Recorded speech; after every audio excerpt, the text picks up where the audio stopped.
let's move him over. I'm dumb and stupid. Yeah, actually, maybe. Yeah.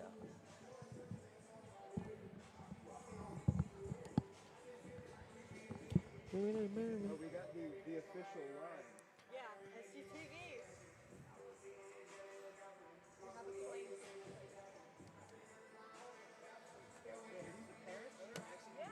Oh no, I locked it. There's a lot of pink. That's awesome. Yeah. You know, I may actually go there. Just put it on here. Yeah. Okay. Sorry, I'm Switch dumb. back.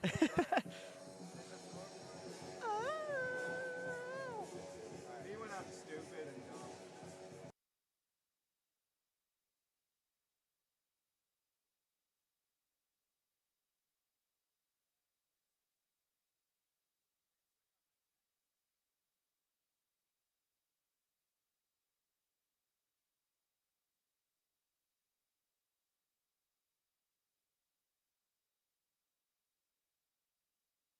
Yeah. Check, check. 1, 2. 1, 2. All right. Do we sound? Yeah. I would turn me down a little bit, but Yeah. How are we're not getting any levels over here? Not on that, but Yeah. Oh, you're getting them over there. Okay. What if I like? Do you want me to like peak test? I have it right now, you guys. Like when I check here, it's at 12. Okay. Are you quiet? Because then I can always just raise it. I'm saying like if there's like a goal. I'll be yeah. Okay. Okay. Cool. Yeah. Austin, can you talk? Yeah, what's up, guys? Welcome Oh. to the Plex. A little loud. Turn me down a Just touch my- as well. Yeah. Okay. Yeah, that's better. Yeah. All right. I was gonna say that's not our volume. That's just in yeah. here. Yeah, yeah, yeah. All right. Yeah. Cool. Yeah. think we're good. We're good.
It was a great game. 4-3 on Friday. In overtime, Jake Pushkar scoring his second of the game and the game winner to lift the Gamecocks just a couple notches above 500 again.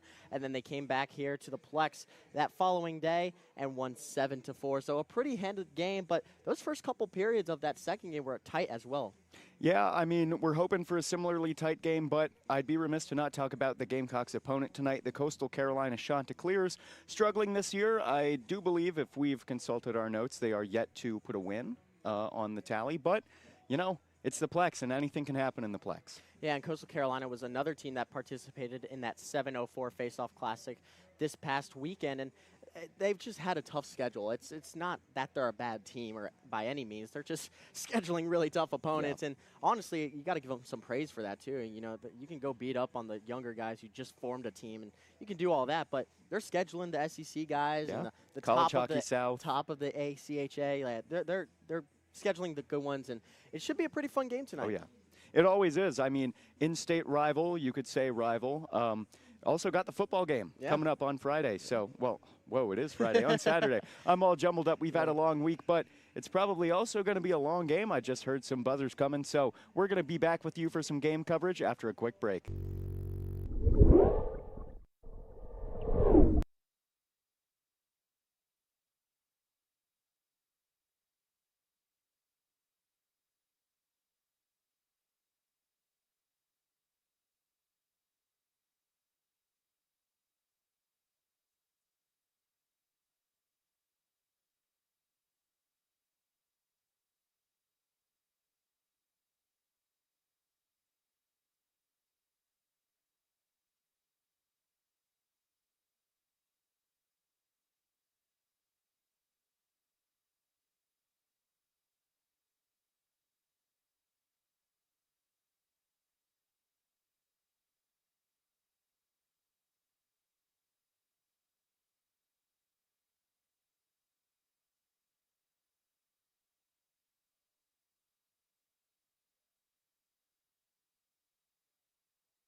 Welcome back to the Plex in Irmo. If you missed our little intro, I am Tyler Perrone. Alongside me is Austin McConnell on color commentary. I call him the best in the business. But if you look now, you can see the Gamecocks coming to the rink. They've got their pink on. It is Make the Rink Pink Night. Austin, can you tell us a little more about that? Yeah, Zeta Tau Alpha is in collaboration with Cock Hockey tonight, supporting breast cancer awareness. And I mean, Tyler, I got to add, these uniforms look awesome. I wish I could cop a pair because these are awesome. The pink on the shoulders, the pink numbers, and strength, courage, fight, love, all of that on the back of their uniforms. Just a beautiful night, and lots of fans wearing pink below us as well, Tyler. Yeah, I may accidentally call a player a really aspirational message, but, you know, I think that's okay. It's all for the sake of a good cause. And we've seen Cock Hockey do a lot of those sort of sponsored type jerseys. We had the Firefighters jersey a couple bit ago to pay some homage to minor league hockey in South Carolina. But yeah, about 6 minutes left of warm-ups. Austin, let's see, do we have anything of note to talk about the game? Actually, we do. In goal for South Carolina, it's not Tyler Tomoyan, the usual. He's been getting a lot of burn like we saw. It is Mason Shea, the freshman from Detroit. It is, and I kind of like this move here. Tyler Tomoyan's played a lot this year. We were kind of talking before we went live here how he's kind of put the team on his back defensively. He's done a very good job in between the pipes, but I'm really excited to see Mason Shea. I've seen a couple of his games before, and he's a baller, man, and he can be a brick wall in net when you need him to be. I'm excited to see how Mason Shea shapes up tonight. Absolutely, and we've got starters for both teams. I'm sure that they'll come up another time when the PA announcer announces them. But for the people at home, for the Gamecocks, we've got forwards Colin Reed, Seamus Murphy, Carson Stickley, and defensemen David DuBois and Mateo Marchese. How about Coastal Carolina, Austin? Yeah, for the Chanticleers, number 8, Luke Barton, Connor Pacheco, and Michael Santinelli, alongside Sawyer Tansleff and Matthew Crouch. And then in net for the Chanticleers, Dylan Hunter from Beverly, Massachusetts. You know what's weird is Coastal Carolina have a lot of goalie depth. 4 goalies on that depth chart. I mean, I wonder if, say things do go awry, if they make a switch quick, I wonder what that looks like. Yeah, and it's kind of the opposite for the Gamecocks. It's true. Only 2 goalies on the roster tonight. Tyler Tamoyan getting a weekend off. Like I said, maybe just getting that much needed rest he's needed for quite some time now. He's been balling out. Now has a 6-2-1 record. But yeah, we turn to the freshman Mason Shea with Campbell backing him up tonight. It's going to be a very interesting night for the coaches to see how they kind of handle this goaltending situation on both sides. Yeah, and we talked about Coastal Carolina booking tough opponents. I'm sure they'll see tonight that physicality that the Gamecocks bring more than anyone. They usually lead the nation in penalty minutes because that's just how they play. Yeah, and Coach Serwa, before that outdoor game last week, he was talking about how speed is their strength, but then you kind of watch the tape and you see that in both games against North Carolina, they were very physical and they were winning pucks on the boards, which is very important, but especially in the open ice as well. I mean, through the neutral zone, they are laying stick on stick. They're making tape-to-tape passes, but they're also laying the shoulder into them and knocking them off the puck. Well, the Gamecocks, too, we might see some of that speed actually pick up as they're back on their home ice. You were talking to a player earlier about how that ice was a little slippery in Charlotte. I mean, happens when you're outside, but we've got a completely contained Plex. People are starting to file in. Roughly 2:45 left in warm-ups. A lot of pink. Also, a good amount of teal here tonight. Yeah, it's not too far of a trip from Coastal Carolina, about just a couple hours out towards the beach. Very nice college town, by the way, right off Broadway on Myrtle Beach. So very nice area, but want to thank the Chanticleers for making the trip up here. And like you said earlier, I mean, Coastal Carolina's in town for the football game. So, and this is just a one-off. Normally we see teams play each other twice in one weekend, but one strong night from both teams here, and then back in Williams-Brice tomorrow. Yeah. I'm glad they could make the trip out. I feel like these Chants, I mean, a lot of, you know, your upstart club hockey teams usually don't have the best gear. Their kit looks great. I love their tarps, and I mean, they're just so well put together. And I've always been a fan of Coastal Carolina's uniforms in any sport, whether it's baseball, where they've had a lot of success in, or football or hockey. And I mean, just the buckets they've got on, the stripe down the pants, the socks, it just looks really put together and very clean. So great uniform matchup here tonight. Yeah, definitely. We've got about a minute 30 left in warm-ups. I think that we're going to take a breath real quick, maybe have some water. We got a long game ahead of us, but for now we're going to keep the camera rolling and we will bow out. See you guys once, you know, the starting face-off starts.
Defenseman number 9, David DuBois.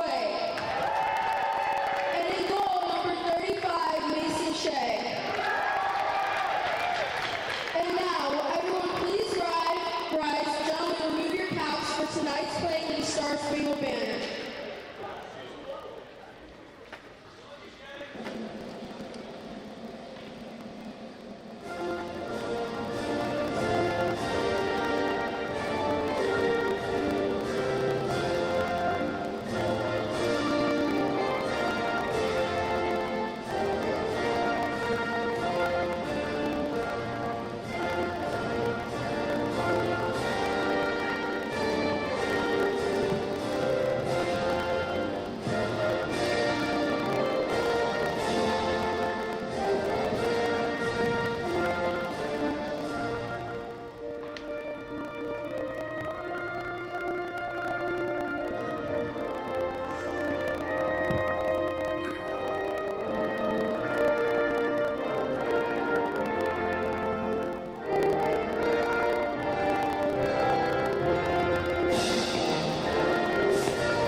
And now, it's time for some Gamecocks hockey.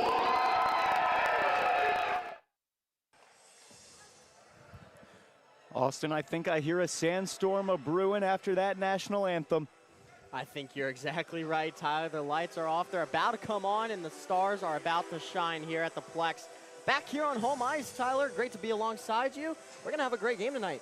Absolutely. If you missed both of our little intros, I'm Tyler Perrone. He's Austin McConnell. We've got some pink rally towels in the crowd for Turn the Rink Pink Night. That's breast cancer awareness. Cock hockey in collaboration with sorority Zeta Tau Alpha. Some things you may have also missed. Mason Shea in net, not the typical Tyler Tomoyan for the Gamecocks, but going to be a good game nonetheless. Moving to center ice. And not the biggest turnout we've seen in the Plex, but game just started. Usually we see the whole wraparound crowd, but I think a lot of fans are packed into these bleachers here. They wanted to be a part of the pink rally towel wave as we're underway. absolutely. Puck is dropped, gets pushed all the way down to Chanticleer territory. They're on the right side of your screen. The Gamecocks will be on the left. Fired and stopped.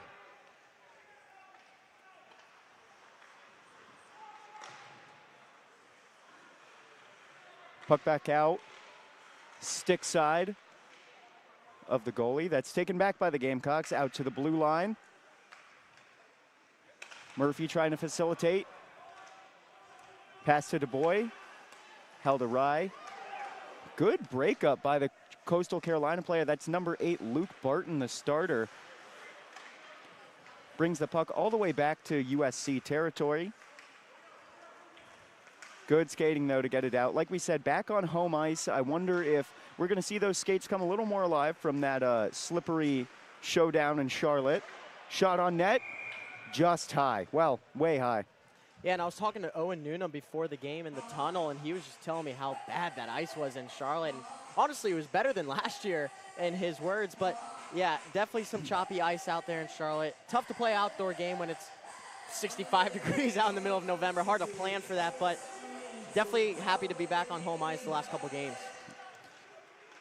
Face-off won by the Cox in Chanticleer territory. That is Dylan Hunter in goal for the Chanticleers, and he gets scored on not even a minute and 30 seconds into this game. The Gamecocks go up 1-0. Yeah, that's Enzo Finelli with a great redirect in front. Gets it past Dylan Hunter, and just like that, strike early and often. Coach Sirois' message to the team, and it looks like they're delivering. They're up 1-0 early. Coming back to center ice again. We've got Scove taking it for the Gamecocks. Won by the Cox. They take the puck back, get it back to center ice. Now they're pushing up. 2 men. They settle. Back out glove side for Dylan Hunter. The shot, no good. In the corner with it now. It's taken out by the Gamecocks. Back to the blue line. That's Brendan Flaherty navigating. Makes the pass back. The shot, once again taken out. That was Aiden Dunphy. Yeah, I love the Dunphy and Flaherty pairing. They've been so great together all year, and they just know where each other are going to be on the ice at all times. And that's the first shot that we've seen blocked. Obviously, the first shot was redirected in, so looks like Gamecocks are putting a lot of bodies in front, getting a lot of traffic in front of Hunter, trying to screen him a little bit, and it's worked so far. Face-off won by Winkleblack for the Gamecocks. Back to center ice. Now the Gamecocks have it in their defensive zone. Passed out by Bonsukin. Intercepted by the Chanticleers, trying to make a push of their own. Pass not quite corralled. It gets back to Shea. The Gamecocks are really good at, kind of packing in the center of the zone and really forcing you to the outside. Coastal's going to have to find a way to get through them and just get bodies in front of the net. Good stop by Mason Shea, his first look of the night. Kind of, not the highest velocity scoring attempt, but they were just trying to catch him looking, keep the freshman on his toes. You talked about the Dunphy-Flaherty pairing. I mean, you can see the experience there. A senior in Flaherty, junior in Dunphy. Face-off coming stick side for Mason Shea.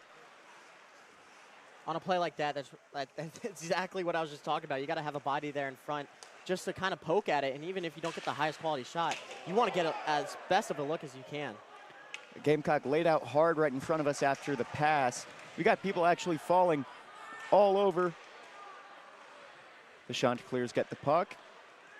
Still in their zone. Good reverse hit from Bonsukin there. Yeah, I mean, he's one of those really, really physical guys on this team. I mean, you could say that about the whole team. Puck in front of the net. Little bit of a scrum. Oh, a full-on fight now. Well, you mentioned rivals at the top of the broadcast, Tyler. I did. Quick look at it here, not even 3 minutes into this game already. Well, it was a weird situation. I didn't think much of it. The puck came in front of the goalie, Dylan Hunter, and you have an attacker trying to get to it, stepped a little too far into the crease, made some contact with the tendy, and if I know hockey guys, I know you don't want to touch their tendy. Yeah, they're still going at it behind the net. They're finally getting separated by stripes here. In-state rivals, they're not going to like each other no matter the score tonight. No, well, let's see who goes in the box, if anyone. I'm sure someone's going in the box. Looks like at least one Gamecock. That is Jeremiah Campbell. And a Shant is in there as well. 2 Shants are in there, it looks like. Well, I think one of them is just a backup. Yeah. I think that's just a backup goalie talking to his friend, but. And if I'm not mistaken, it's a little tough to see the number from the Chanticleer who's in there, but I think it's James Tobin, number 6. Okay. I believe. Well, it looks like number 7 is coming to talk to him, so there's some kind of meme there. But for now, it looks like we're going to have 4-on-4. As I'm sure some fans are still rolling in here going, oh my goodness, you have, a point on the board for the Gamecocks and you've got two players sitting in boxes. As face-off coming in the Coastal zone.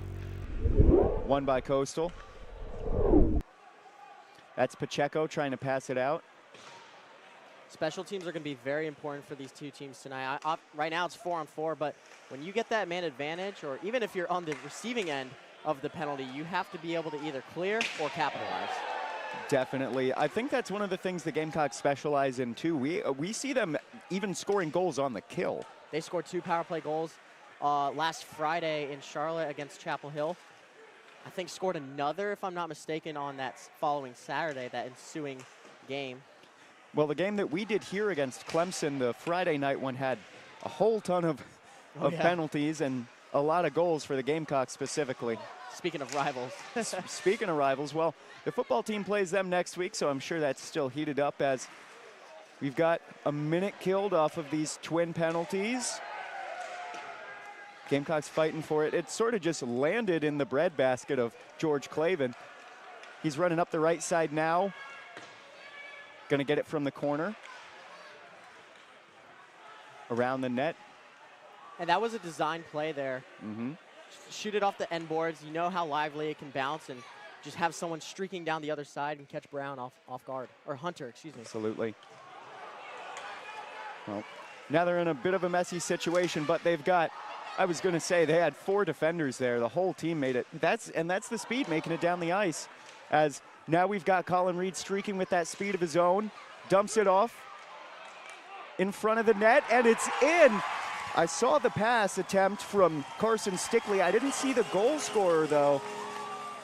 It was Colin Reed, so we had that little Reed dumping it back to Stickley and back. I'd assume another designed play. The Gamecocks are looking really, really good on the boards, just dumping. And I think that is probably going to be the determining factor in this game. How you can play off the boards, the forecheck, and the speed in which you can not only get the puck out of your own zone, but into the others. And they look comfortable, too. They're not, fiddling with the puck. They're not fumbling it at all. They are just making tape-to-tape passes. They're trusting their game and using their speed at the same time. This looks like a really strong Gamecock team here. It does, and something we've seen from the Chants is that, puck stays in as penalties are killed on both sides. Number 2 for the Chants has it batted away. Puck back into coastal territory now, near center ice. An attempt, shot out. That was number 55 for the Chanticleers. Seamus Reardon couldn't quite get that to go. We've seen some high pucks, got to get the shots down a little bit, but we are now about 5 minutes and 8 seconds into this game. We've seen 4-on-4 hockey and 2 goals for the Gamecocks. Yeah, and if you're Coastal Carolina, I was just mentioning how you kind of want to interfere with the center of the ice and really stretch out the Gamecocks, but honestly, you don't want to hold the puck for too long. You want to get shots on net as early and as often as you can.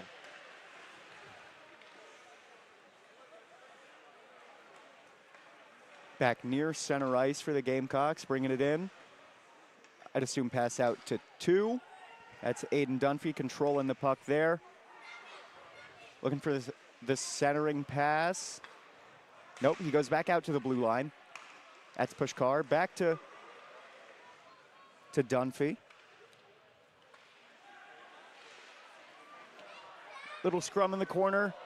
Gamecock gets absolutely laid out. Now whistle's blown. Yeah, that was a little too in the back, in the numbers, if you will, for Stripes' liking. And it looks like, I believe that is Reardon going to the box now. Yeah, I mean, he was looking pretty busy on the scrum.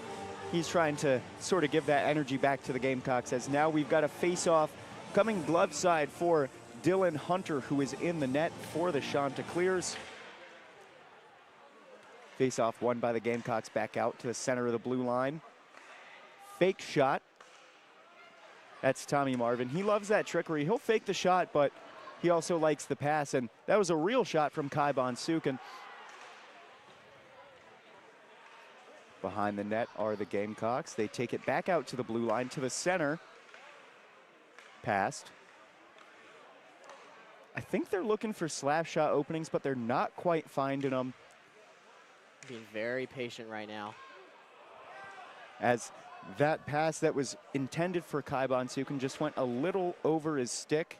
Yeah, I don't hate the look there from Tommy Marvin trying to saucer it kind of over some traffic in front, but just bouncing puck is tough to handle. As some sweet handles by Colin Reed make a Chanticleer lose their ankles a little bit. Got number 6 looking for a slapper at the blue line. Fakes it. Actual shot once again taken by Bonsukin. So it looks like they're sort of doing the Tommy Marvin fake at the top of the blue line in the center, but they really want Bonsukin shooting it. Or maybe that's just how it's been faring. Yeah, this whole 75 seconds, first 75 seconds of this power play, Marvin was kind of looking for a shot, never really took one. Now he's streaking down that right side there, showing his speed. Speaking of speed, we'll see who gets to it first. It is the Gamecocks. They're going to bring it back. I don't really know why they're staying back so much. You know, it seems like they're kind of killing their own penalty. But they were just reorganizing. Puck back in. They caught Dylan Hunter completely out of the net. If that look was a little closer to the net, it might have been something. The shot taken from number 14, Matthew Winklebleck, just didn't have the sauce on it. They've got 5 seconds to try and recenter. Again, the Gamecocks taking their time, setting things up. The last man comes in for the Chanticleers, and now they're trying to book it to the goal. Good pass, but deflected by a Gamecock, and now they're going to make a run for their own. Got forwards on the left and right in front of the net. Good stop from Dylan Hunter. That was a good look from Aiden Dunphy. He brought that pass in knowing that it could just be a little tip drill in front of the net. Dylan Hunter gets his whole body in front of it, lays down, and you know, we talked about the big goalie room. He may not be out there the whole time, but if he is, he's looking good. Get hot, get stretched. Yeah, and another Chanticleer looking good, especially on that last play there was Ryan Shefflin with a great defensive play in their own zone. Tried to make something happen down here. His pass was intercepted, but, you know, first time we've called his name tonight, and probably won't be the last. He was making some good defensive plays in his own zone. Probably not, as I wouldn't say the Chants have played bad. You know, you say down 2-0 with only 9 minutes of game time, but that's what these Gamecocks do to you. The shot taken from Cuscignano, no good. Once again, foiled by Dylan Hunter. Hunter with his 5th save of the game. Yeah, like to go off what you said, Tyler, I mean, you look at the stat sheet, it looks like South Carolina's all over them, but the Chants have had a couple chances themselves. You know, they just got to kind of find an identity in the offensive zone. They're doing as best as they can with this Gamecock offense breathing down their neck, but they just need to make something happen on this end of the ice. They've been running with the puck. They've had 2-on-1s, 3-on-1s. I feel like part of it has been their passing. As we're trying to dig the puck out, and it is gotten by the Gamecocks. Nice little sneaky pass. The shot goes in off the shin pad of Dylan Hunter. That was Garrett Albers, I believe. The pass coming from Riccitelli. Sort of a little casual dump off, you know. I didn't know if they were going to try to go in, but, you know, they caught Hunter sleeping. Yeah, the senior Garrett Albers from right here in South Carolina in Hanahan gives them the 3-0 lead, and it's exactly what you wanted if you're Coach Alan Sirwa. You wanted your team to come out strong, and, you know, kind of going back to last weekend once more. It was just both games, they kind of started a little slow. They had shots on goal, but they could not break down that wall and find the back of the net. They've had no problem doing that tonight. No, absolutely not, as the Gamecocks have an entirely new line in after that goal. They said, all right, you did what you had to do. Let's get some new guys in there, some fresh legs. Mason Shea makes the save. Super casual, like, keeps it in play. Have the Gamecocks run with a good deflection from that Coastal player. That is Luke Barton, a starter for them, one of the forwards. He's been getting a lot of burn, too. He's playing similarly physically to some of these Gamecocks. I've seen him lay a shoulder or two. Yeah, he's on that top line for a reason. He's got that speed, and he's got the IQ as well. He's got the vision as well to go along with all those attributes to go along with his game. What was supposed to be a pass in their defensive zone turned into a puck clearing for the Gamecocks, and now a goal? The 4th goal of the night for the Gamecocks. I'm not quite sure what happened there. It started from an attempted pass in the defensive zone, kicked off a skate into Coastal zone, and now a goal on Jeremiah Campbell's stat sheet. We saw him in the box earlier for the Gamecocks. Now he's in the stat box with a point on the night. Yeah, and if I'm not mistaken, if our stat sheet is not mistaken and fully updated, Jeremiah Campbell, that might be his 1st goal of the season? See, sometimes the stats are wrong, but I think that's true. Yeah. I believe that may also be one of his first as a Gamecock. I know he hasn't gotten a significant amount of burn for this team, but fantastic for Jeremiah Campbell, and up 4-0 halfway through the first. Let's see if the Chants can corral it all. They've still got fans rolling in. Yeah. And like we said, they've been playing physically. I think that we've seen a few sort of, I don't want to say dinky goals, but that last one was strange. Kicked off a skate into your defensive zone, and then next thing you know, the puck is in the net. Yeah, just a tough break for the teal and black here tonight. I mean, they've had a couple tough bounces where they've just led to Gamecock goals, and that's also a compliment to the Gamecock offense for the forecheck, you know, causing the Chanticleers to make that turnover and make something happen out of it as well. Puck kicked around the boards. I thought it was going to Du Bois, but Shea opts not. Now the Chants have it at center ice, kicked back into their zone. Now once again the puck goes awry off a pass. I really think that if they can crack the code on how to keep it on the tape, they'll start scoring some goals and be able to control this puck, because I think that that's what we've seen from South Carolina too. Ooh, as a big hit from Seamus Murphy. That's what the Gamecocks have been able to capitalize on, is making crisp passes and dominating time of possession. I mean, this is the most tilted I've seen the ice in a long time, and it's not even against Chanticleers. That's more credit to the Gamecocks. Once again, their forecheck just keeping that puck on the end of the ice, and just the patience the Gamecocks have had, and then striking when they're able to. It's kind of what I want to see out of the Chanticleers. That's a team that we can see that out of. It's just they're kind of flustered right now. They're on their heels. They have to find a way to kind of put their shoulder down and get their momentum swinging back in their way. Yeah, and it seems like, you know, I would assume Coach Alan Serrois for the Gamecocks assumed this would go this way. You know, Mason Shea is in net and has looked really good, but if you know that you're at more of a significant advantage, they have a lot of experience over Deschamps. So you put the freshman in goal, get him some looks, because, I mean, after next year, Tomoyan is gone, and get Tomoyan some midseason rest. Yep. I mean, they have a really long break coming up, but still. Yeah, and as they continue to climb through the ACHA rankings, and, you know, it's going to be a long second half of the year, and a very important one at that, so they're going to need him at his best and at his healthiest. Yeah, we had a Gamecock fall over in Coastal zone. No penalties called on. That looks completely clean, but we've got a one-on-one. Mason Shea makes the glove save. That was an attempt from Coastal's number 83, Eric Bava. No good. Defeated.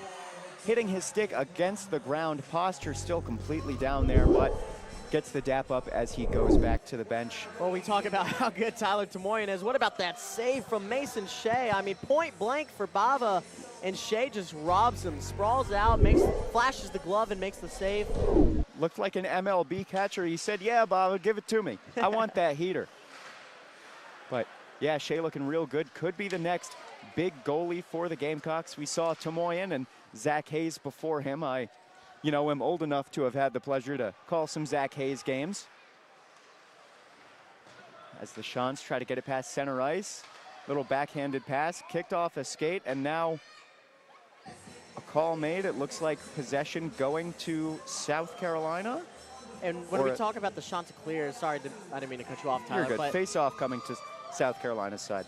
And when we talk about the Chanticleers, I mean, a chance like that for Bava, like, that's the best chance they've had all night. You've got to, I know you're going against Mason Shea, a very solid freshman goalie, but you've got to find a way to bury your chances when you can, especially when you haven't had many of them to start this game. That was also their first one-on-one of the night, and, you know, he had no one to pass to, but he also had no one getting in front of him, so let's see. It looked like that one went in off of Winkleblack's stick, but I think I heard post. I heard a little ting-ting. I mean, it was close. I thought he rung it in as well, but just hit the very middle of that post there. Could not have painted that corner much better. And another break for the Chanticleers and Dylan Hunter. Yeah, I mean, 5-0 with 7:20 left in the first period would be rough. As we get close to it, but another save made off the pads of Dylan Hunter. They have the puck so close to their goal that I think Mason Shea's on his iPad. He's not, but he is skating around out of the goal right now for the face-off, which is won by the Gamecocks, but they wrapped around the boards. Little fight for it in the off-right corner. That's a little difficult to see, but we've got the tripod today, so to all you parents and everyone out there, I hope the shot looks smooth. Thank you for your continued support and feedback. We try to do everything that's asked of us, and as are the Gamecocks, as that pass from Jeremiah Campbell, his second point of the night, is promptly put into the net. I mean, 5-0 for the Gamecocks. That was scored by Savario Marcella, a name we haven't called in tonight's game, but very impactful, the sophomore for the Gamecocks. 5-0, 6:52 left in the first period. Austin, if you're the Chants coach, what are you saying? Yep. Yeah, that's That's fair. about it. I mean, it's tough, man. Like it's really tough to coach a team. I mean, I've been on my fair share of teams where we've gotten a butt whooping, if you will. Sure. and it's not been pretty. It's very hard as a coach to go into your locker room down 5-0, potentially more, the way this game's going, and just, you know, kind of be positive. At this point, you're kind of just looking for continued aggressiveness. You're just looking for guys to keep flying around. You don't want them hanging their heads. You want them to continue fighting. And Dylan Hunter is one of those guys. He just made a save on that last shot and had a great opportunity. Oh, and that was a goal for Coastal. Seamus Reardon, I was going to say, and, you know, I think the thing that separated the Cox from the Chants is that they were able to dominate the one-on-ones. We talked about the one that was missed earlier in the game, I believe. Who was that for the Chants? Was that Barton or? Bava. It was Bava. Thank you. I knew it was one of the B last names. That one-on-one for Bava did not go, but that one did. Just, you know, it's off the rebound. You got someone posted right there, stick up, ready for it. But that said, still 5-1 here for the Gamecocks.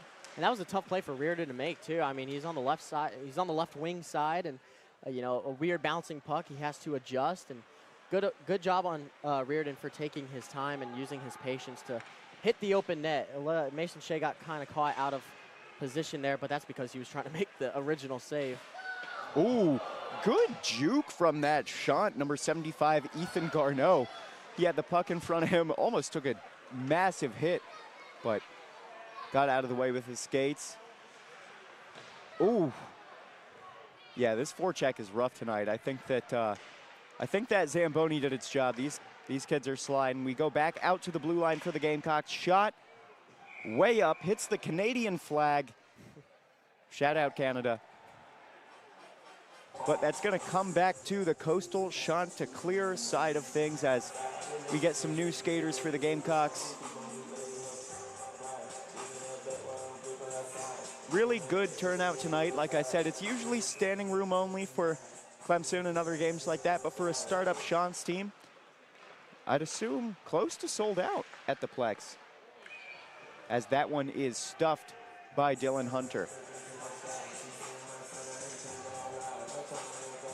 Again, Hunter with his 8th save of the night, and you look on the stat sheet, giving up 5 goals is not the best ratio you're looking for in a hockey goalie, but I mean, he's doing the best he can in there. I mean, he's getting peppered every possession and hasn't had a real chance to breathe and take a breath. Face-off won by Reed for the Gamecocks. Trying to score that was Marchese. Reed kicks it back out to the right side. High up the blue line, Marchese, the shot, stuffed by Hunter. And what I'm seeing from Dylan Hunter is those long, quick shots he can do. It's when they get the screeners, it's when they get those, you know, either backdoor or centering passes with a player in front of the goal that he's kind of had some trouble with. When he's got defenders in front of him, he's really good against the shots. You just touched on what I was going to say. I mean, that follow-up, it's almost like crashing the boards in basketball, you know, get the rebound and put it in. That's exactly what you do in hockey as well. Crash the net, and whenever that puck comes off the pads of Hunter, you just poke it home, and, you know, and that's what the Chanticleers defense, that's what I'm looking for in the second period, is just tighter matchups and tighter positioning on the forecheck. Elementary save for Hunter. Kicks it off to his skaters as one of those shots takes a big hit on the boards.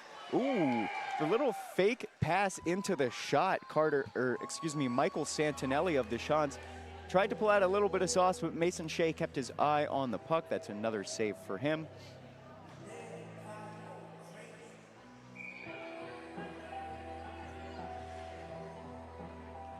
Face-off coming in the Gamecock zone. Puck dropped. Behind the boards now Gamecocks looking to run with it, get it out.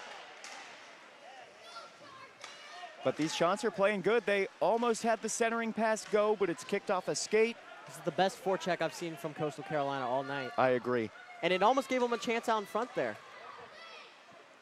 Well, that's what the Gamecocks have been able to do so well. Ooh, almost caught him sleeping. Really good look from Nico Tation.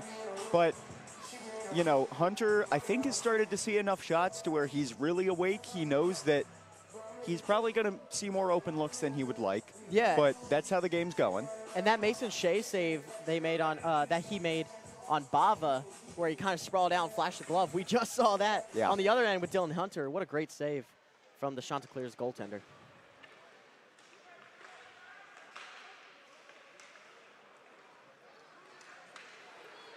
Loose puck, race to it. Won by the Chants. We talked about the Gamecock speed. They do get it back. Yeah, Jason Gratz was on the forecheck there. Good speed to try and keep that puck in the zone for as long as he could. Yep. It's at center ice now. The Chants got it. Odd man rush. Yep, odd man rush. I feel like this is one of the better offensive looks, but there are those defenders getting in the way of Mason Shea, something that Dylan Hunter hasn't quite had the pleasure of. I mean, he's had bodies in front of him, but I feel like those sticks aren't as active in the passing lanes as the Gamecocks have been.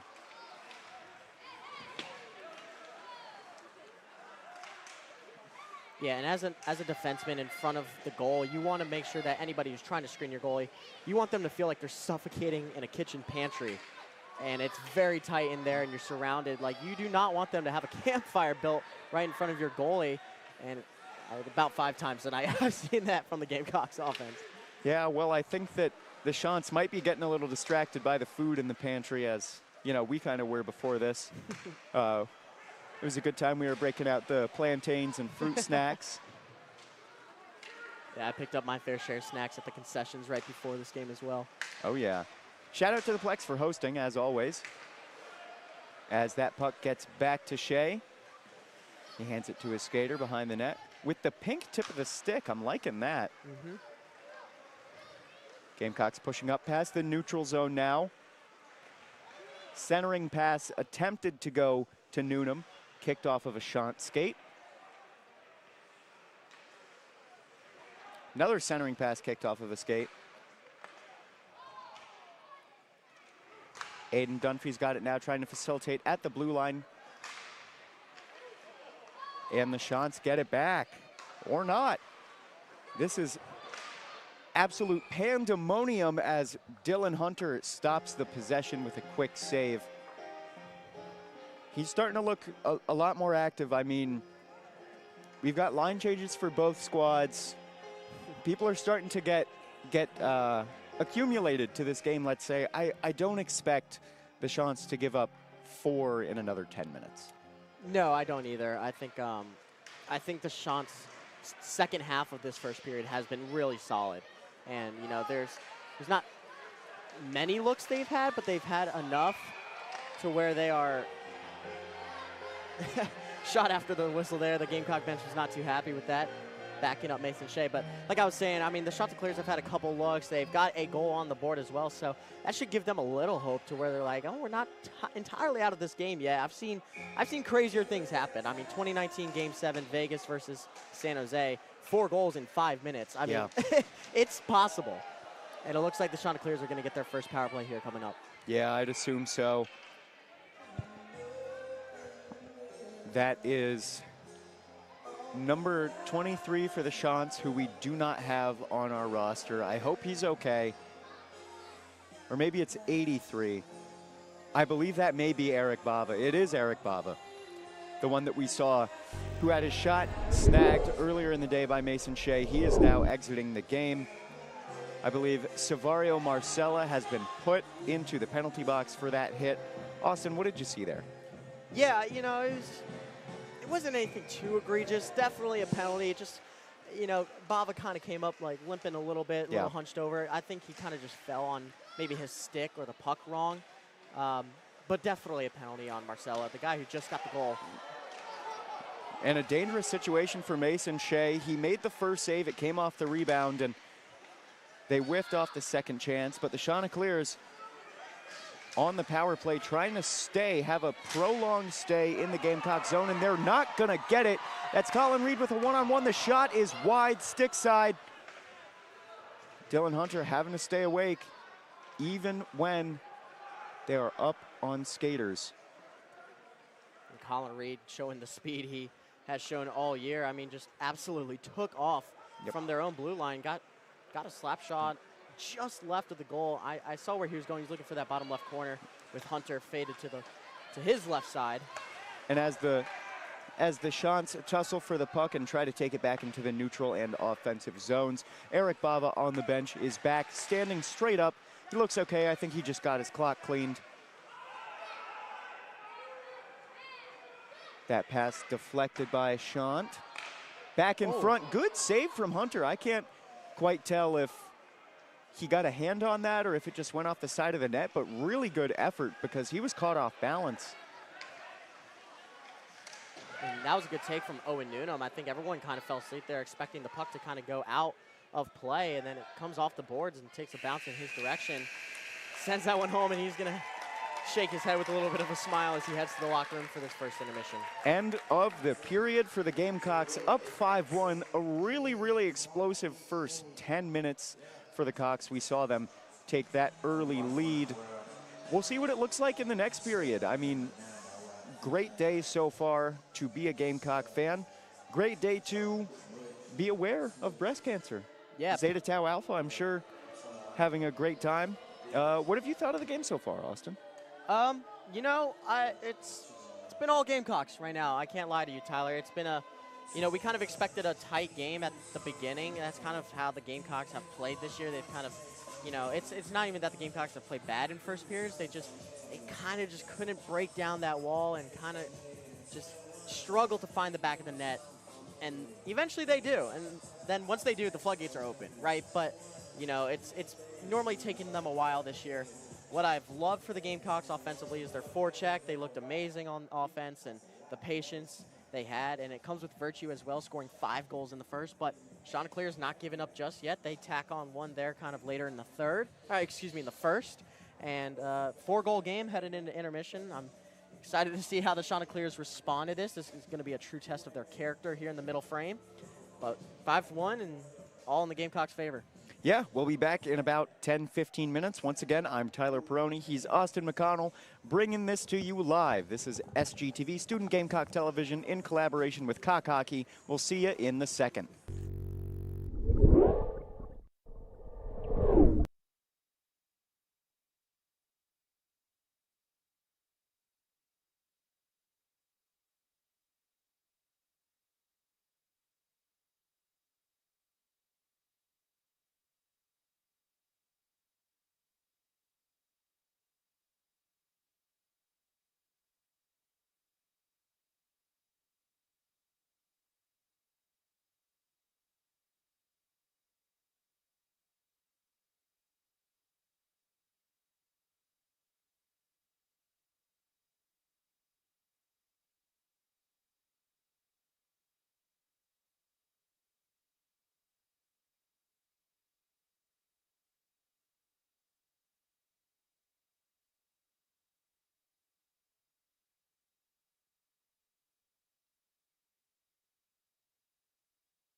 back for the second period. Cock hockey on Student Gamecock television. The Gamecocks are back on the ice to start the second period. They've got a 4-score lead. It is 5-1 for the Gamecocks, facing off against the Coastal Carolina Chanticleers.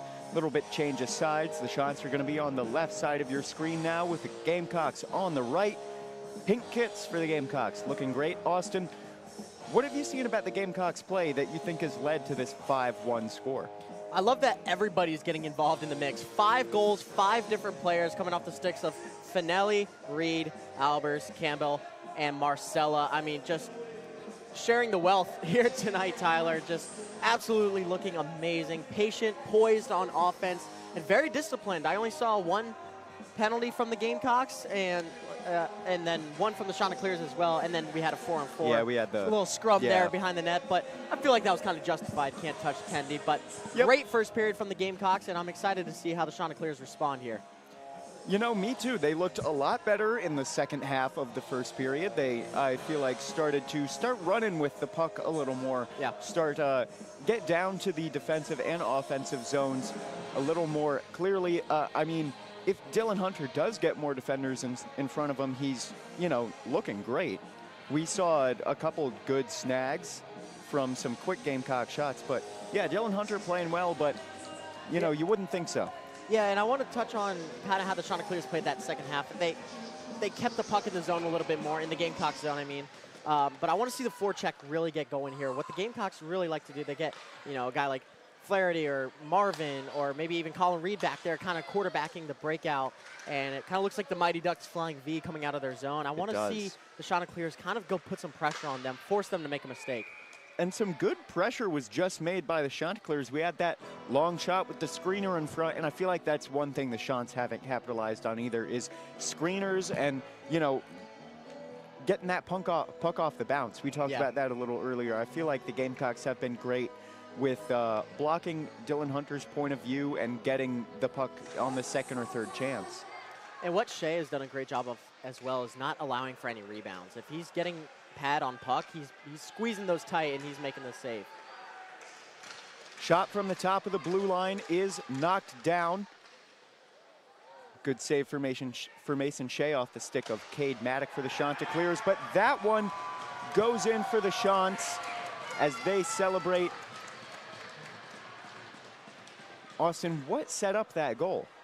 Well, you know, as soon as I said Mason Shea's done a good job not giving up rebounds, he makes a pad save, and that's not even on Mason Shea. He tried to kind of kick it aside and put it off into the corner, just get it away from the center of the zone, but Connor Pacheco right there to clean it up, and just like that, the Chants answer, and that's a great start to this middle frame, Tyler. Yeah, well, and we talked about that close offensive game. That's the first sort of look we saw for the Chants.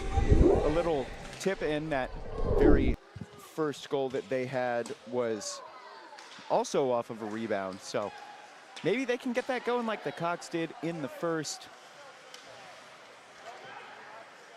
They almost had the puck behind their own net, as now the Gamecocks have it there. Little scrum on the left side. Scooped up by the Chants. They're looking to break away with it. They do not. Really, really good stick play from Seamus Murphy, the starter.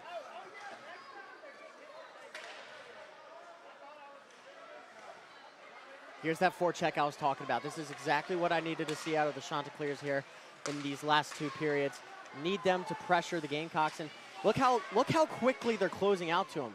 Gamecocks can't set anything up in their zone, and when the Gamecocks do, they're firing shots at Dylan Hunter. They're giving Hunter a really hard time back there, but when the Chanticleers are closing out like they just did a couple times on that possession, I know they just iced the puck. Yeah. But 0 shots on goal on that possession. That's exactly what the Chanticleers need to do to get back in this game. No, they look much, much better. Their defense looked tighter. Yeah. The forecheck looked better. They were actually on the boards really competitive. And they were kind of pinched so that even those big bounces, they could still get someone on. Dylan Hunter makes the save on that long shot. And we've got a line change coming for the Chanticleers. Yeah, much needed change as well. Good job by Hunter squeezing the tarps. Yeah. And the pads shut there and gets a much needed line change. That was a long shift for that top line, almost a minute and 40 there. The face-off won in the Coastal Carolina zone by the Gamecocks. Now they're looking to corral it off the boards. Puck gets in, and that is in the net once again. It's really just these rebound goals. Yeah. Yeah, puck just kind of trickles in there. Getting a stick on it was number 13, Nico Tajin. Just in the right place at the right time.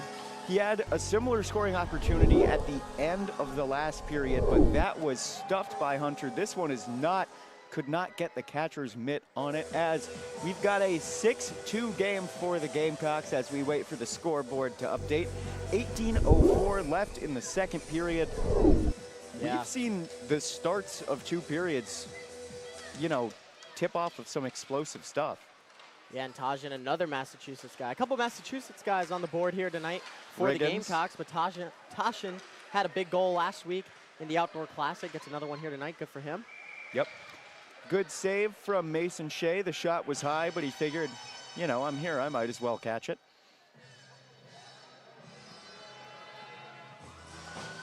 Yeah, we saw Mason Shea warming up pre-game in the tunnel, and he just looked absolutely dialed. He's been great tonight. He's led in 2 goals, but none of his doing really. I mean, he's been seeing the puck very well. Oh yeah.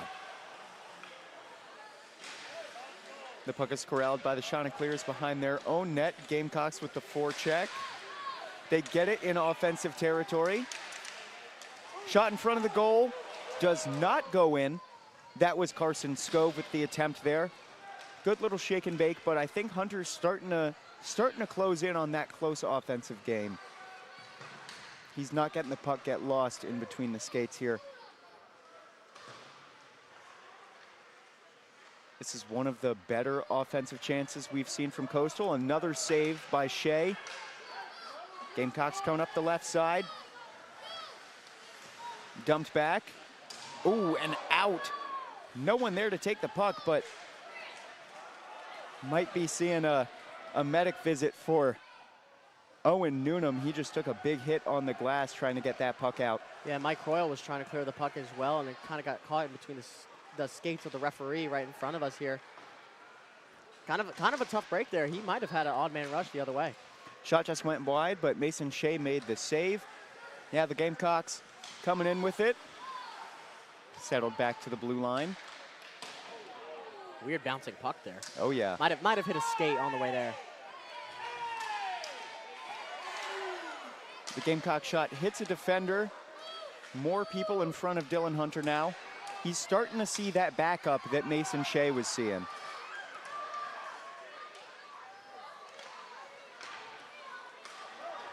Good touch pass. A one-on-one now. Doesn't go in, and the rebound was not scooped up by the Gamecock. A great play from Dylan Hunter, just using the very, very tip of the pads to make sure that doesn't see mesh. He used every inch of his 5'10" height there and got the toe on it. Great save by Dylan Hunter.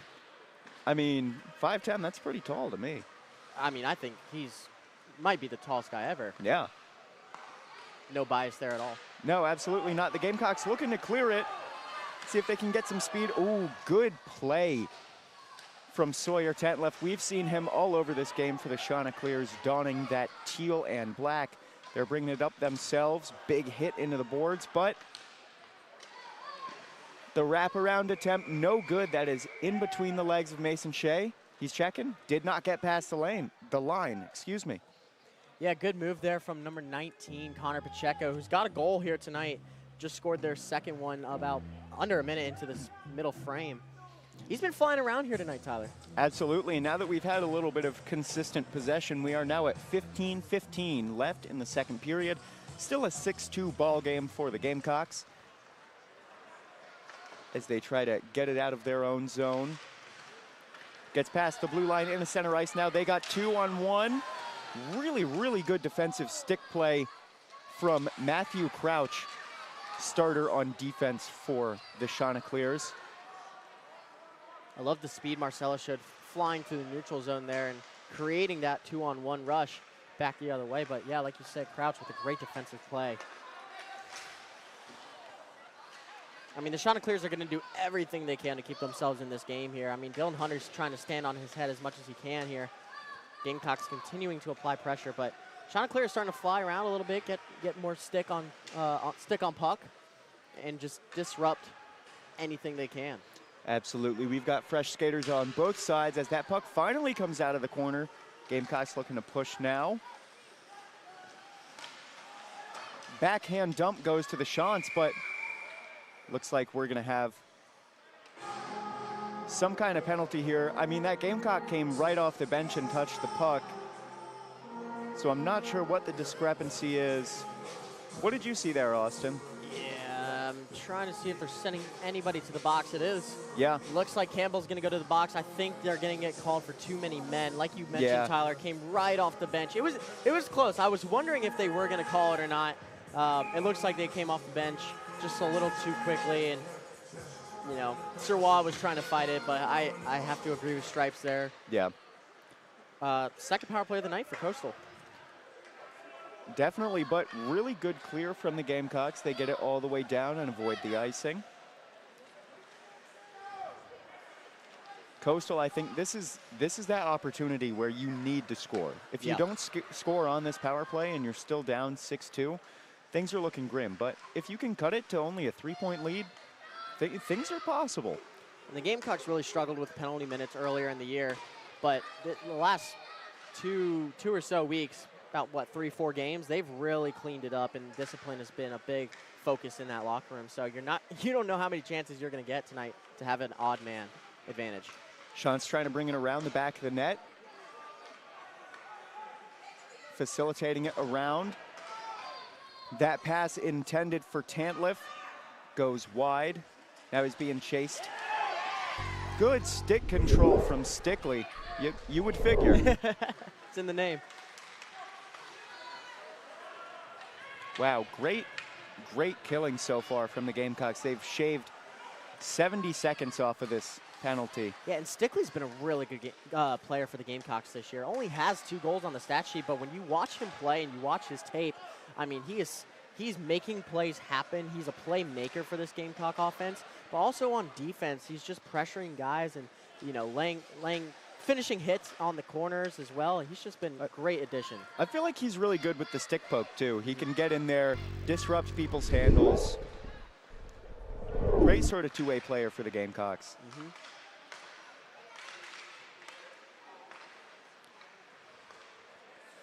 10 seconds left on the power play. Chanticleers trying to facilitate something. They're just passing it around.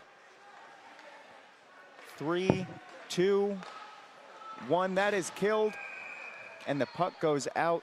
Good elbow deflection from Mason Shea for the Gamecocks as we get fresh skates on both sides and 5-on-5 hockey. Yeah, great chance there at the buzzer of that power play. Jason Gratz had an opportunity to roof it. It looked like he was going for the right shoulder of Shea, but Shea with the quick reaction gets the blocker on it. Good save there. That's his 9th of the night. Yeah, I think Gratz may have aimed a little too high. Make that 10. Yeah, make it 10. Gratz, I think, aimed a little too much. He was trying to go top bar instead of just getting it in the net, which happens to the best of us. Hey, I mean, if you go top corner, that is like the sickest goal you can score. So I don't really blame him there. No. Good skating. Really, really quick pursuit from Savario Marcelo. We've called his name earlier tonight. Yeah, he's got a goal as well. Yeah. I liked that centering pass attempt from Clavin to Marvin. Someone we don't see score a whole lot, number 6, Tommy Marvin, but really integral as a passer and as a facilitator in this game. Sorry, I choked up a little bit. I saw a centering pass in front of the net for the Chants as that puck goes out of play. Well, talking about that centering pass in front of the net, I mean, I know a couple Chanticleers were pressuring Marvin and everyone behind the net, but puck comes out right through the crease of Hunter, and there's 4 pink jerseys there. I mean, that's just what the Gamecocks have done so well. They've crashed the net very efficiently and have 6 goals to show for it as well. I think what the Gamecocks have been able to do, we've seen from some fake shots and even fake passes, that they can get the Chanticleers to think the puck is in a place where it isn't, and that's integral. As it gets dug out of the corner, taken by the Gamecocks. And what an absolute snipe. That was Enzo Finelli, got it on the glove side corner. goes not quite top post, but really close to it. That is his second goal of the night to bring the score to 7-2 with 11:13 left in the second period. I mean, what a rip there from Finelli, but what about the pass from Nico Tajin? Yeah. Keeping his head up, looking cross ice. I mean, I didn't even see Finelli that open over there. He was posted up. He was. He had, like that said, campfire built over there in that glove hand side circle. And just what a pass from Tajin to set that up. And they've got another opportunity, and it goes well. I mean, what a bounce. There's Nico Tajin again. He gets a second point in about 5 seconds. He went top post as well, and Dylan Hunter got the glove on it, but so look at that. in. Look at that. Wow. Now we got two guys up for hat trick consideration tonight, Finelli and Tajin. So yeah, what is that, 2 goals in about 5 seconds? 2 goals in about 5 seconds, and I feel like there was a goal in the first period where there was also sort of a crucial bounce. It bounced off of a skate into the offensive zone for the Gamecocks, which led to a goal. And now that, I mean, as a goalie, do you beat yourself up over that? Because you had your fingertips on it. Yeah, I mean, it's kind of like a wide receiver in football. You know, it hit your hands and you dropped it. Kind of got to make that play. Yeah. You know, obviously there's certain circumstances, but yeah, on that one, you kind of want to see Hunter come up with it. He was in the Coastal net, squeezing his glove, making sure it worked. It worked there, as Pads did at least, as he gets the save. Now Coastal looking to push. That shot was stuffed by Cascignano.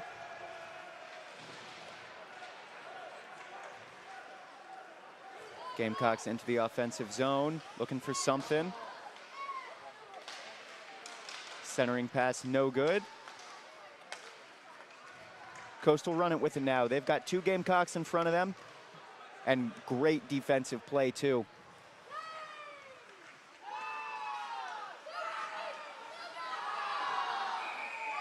That is considered out of play. It hit the top beam of the Plex on that little floating pass. We're going to see line changes from both sides now. I feel like the shots are starting to slow down a little bit. They came at the top of the period really, really hot, really fast, and I think even with some line changes, they're still looking a little tired.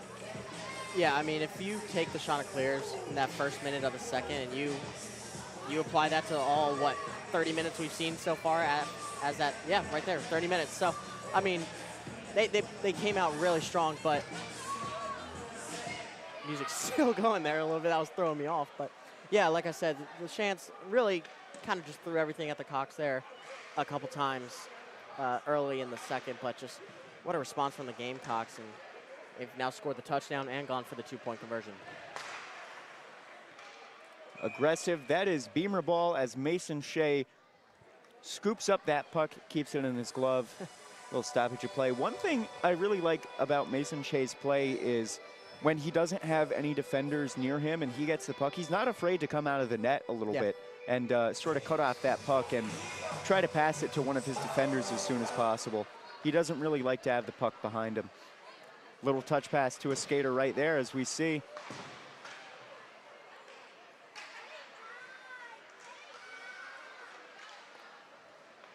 Almost a dangerous situation for the Gamecocks. Centering pass in front of Mason Shea, but it's intercepted. And that, I believe, is going to be icing. We get a face-off now in front of Mason Shea in the Gamecock goal.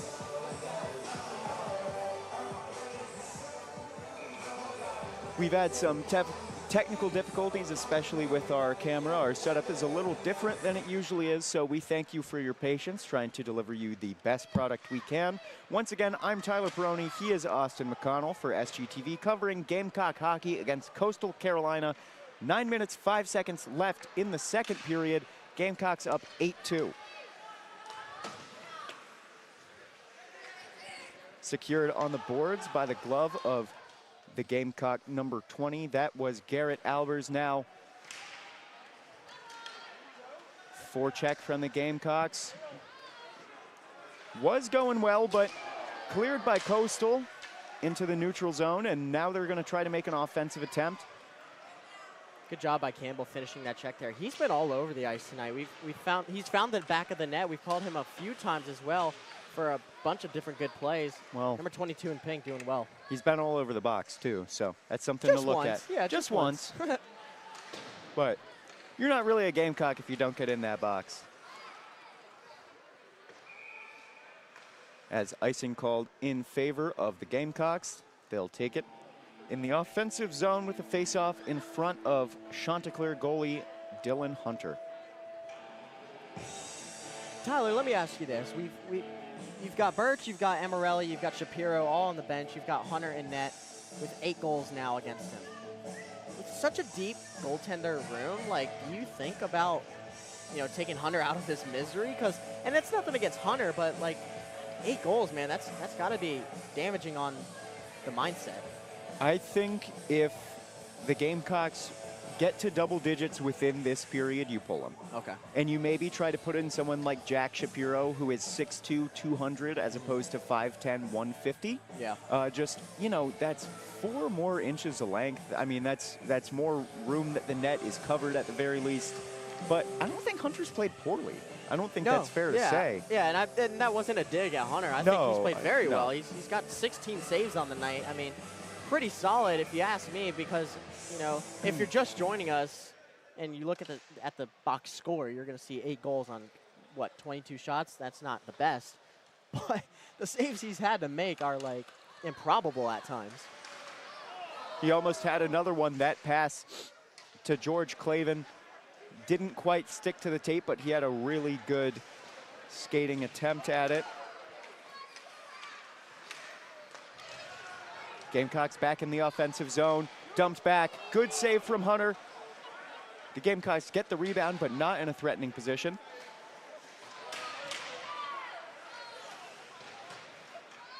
Scooped back around the boards again to Hunter's glove side. Chance trying to find a way out of this. And they finally get the puck into the South Carolina zone.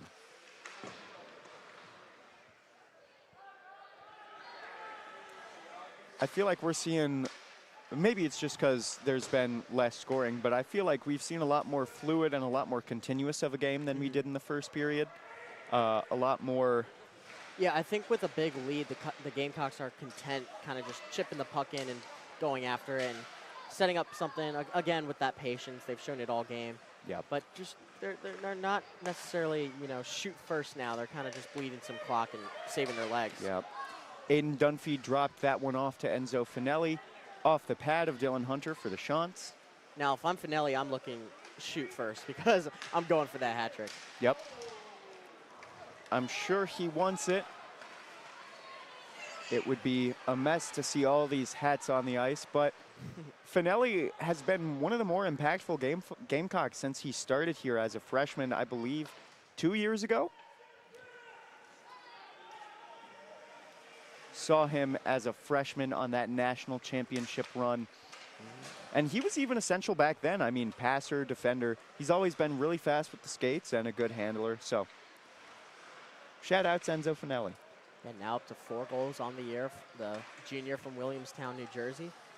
As he's actually taken it up, dumping it back to Tommy Marvin. They've got it behind Dylan Hunter now. Back to Tommy Marvin, the apple tree. Back to the middle, shot. Stopped. Another slap shot, just wide.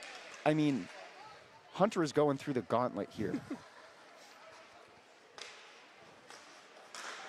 Great cross-ice pass there from Flaherty. He's made a couple big plays here in the last That could have been minutes. the Finelli hat trick, too. Marvin calling for it on the blue line. Finelli takes it himself. Excuse me, that was Bonsukin, not Finelli. And the puck goes out. Hits, I believe, somebody in the Gamecocks camp. She seems okay, though. She's rubbing it off, smiling. That's important. A smile is very important when you get hit by a puck. I think she was worried about her phone. She was taking some pictures or videos there for the social media, and puck came at her quick. She's all smiles, though, and Yep. yeah. Glad everyone is safe. It seems as though Eric Bava, who took a big hit for the Chants earlier, is alive and well. I've seen him cheering on that bench, so I hope he looks all right there. Yeah, and if I'm not mistaken, I believe we just saw Kenny McKenzie head to the locker room, kind of favoring his left shoulder there for the Chanticleers. So, Well, I hope he's okay. yeah. Couldn't tell if that was 18 or 19. It was either Pacheco Well, or McKenzie. yeah, but- 19 still on the ice. Okay, so then it was McKenzie. Good attempt for the Gamecocks, stopped by the Chants, who are getting back to their own goal quicker. I like the idea there from Colin Reed and the unselfishness of him, but he had a lane there to shoot it. Well, him and his brother Sean, who played here last year and a few years before that, they were always sort of pass first guys. Yeah, yeah. And I mean, the speed they have as well. I mean, you could see it. Colin Reed just scored his 4th goal of the night, but he has 3 assists to go along with it. It's pretty much 500 there for him on the stat sheet. So, Yeah. yeah, to your point, Tyler, just very, and that's why he's an alternate captain. You know, he's a leader in this locker room, and that's something Coach Sherwall has talked about in previous, interviews and stuff like that. Just a guy who's been able to grow with the program, the junior. Yeah, some of the other captains, John Riggins, Brendan Flaherty, and Jake Pushkar, I feel like we haven't seen a whole lot of tonight. Maybe they're resting, after that early lead, but they're going to have a lot of rest. They don't come back until January, so we'll see what's up with that. Yeah, Pushkar scored 2 goals on, 7 days ago in Charlotte in the outdoor game, including the overtime game winner, and then came back here and scored, I think, again on that ensuing game that Saturday morning. Stickley brought it up, which led to a shot for the Gamecocks, stopped by the Chanticleers. Mason Shea stops the puck and the clock. It is 3:43 left in the second period, 8-2 Gamecocks. And we have 2 Gamecocks who are looking for a hat trick. Who are they, Austin? Enzo Finelli and Nico Tajin. 2 guys who have really done a good job finding the back of the net this season. They kind of had breakout years on offense, and they've always been solid players, but have kind of been snake bitten a little bit. It feels like they've done a great job. Ooh, Good opportunity there. Albers brought it up. Really good opportunity. But yeah, Tajin, the freshman, really sneaky good on the year. Was not expecting that out of the kid, but this Cock Hockey program has great pipelines. They get kids from the Northeast. They get local kids everywhere as we see that shot go wide. And now they're a Division III team as well, who won the national championship in their inaugural season last year. Definitely. I mean, it is a great place to be if you are a club hockey player and a club hockey watcher. We see this place packed out almost every week as a crowded goal in front of Mason Shea, but he gets through it. No damage done to the Gamecocks, who are nursing the 6-point lead with 3 left in the third period. Make it 2:45 left in the third period. A big hit laid on number 53. That's Matthew Crouch.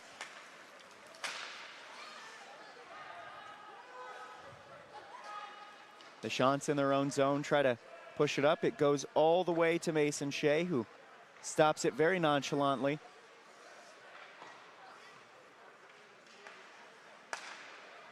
Circled around the boards and up now. Offensive look for the Gamecocks, stopped by, by Crouch, who took that big hit.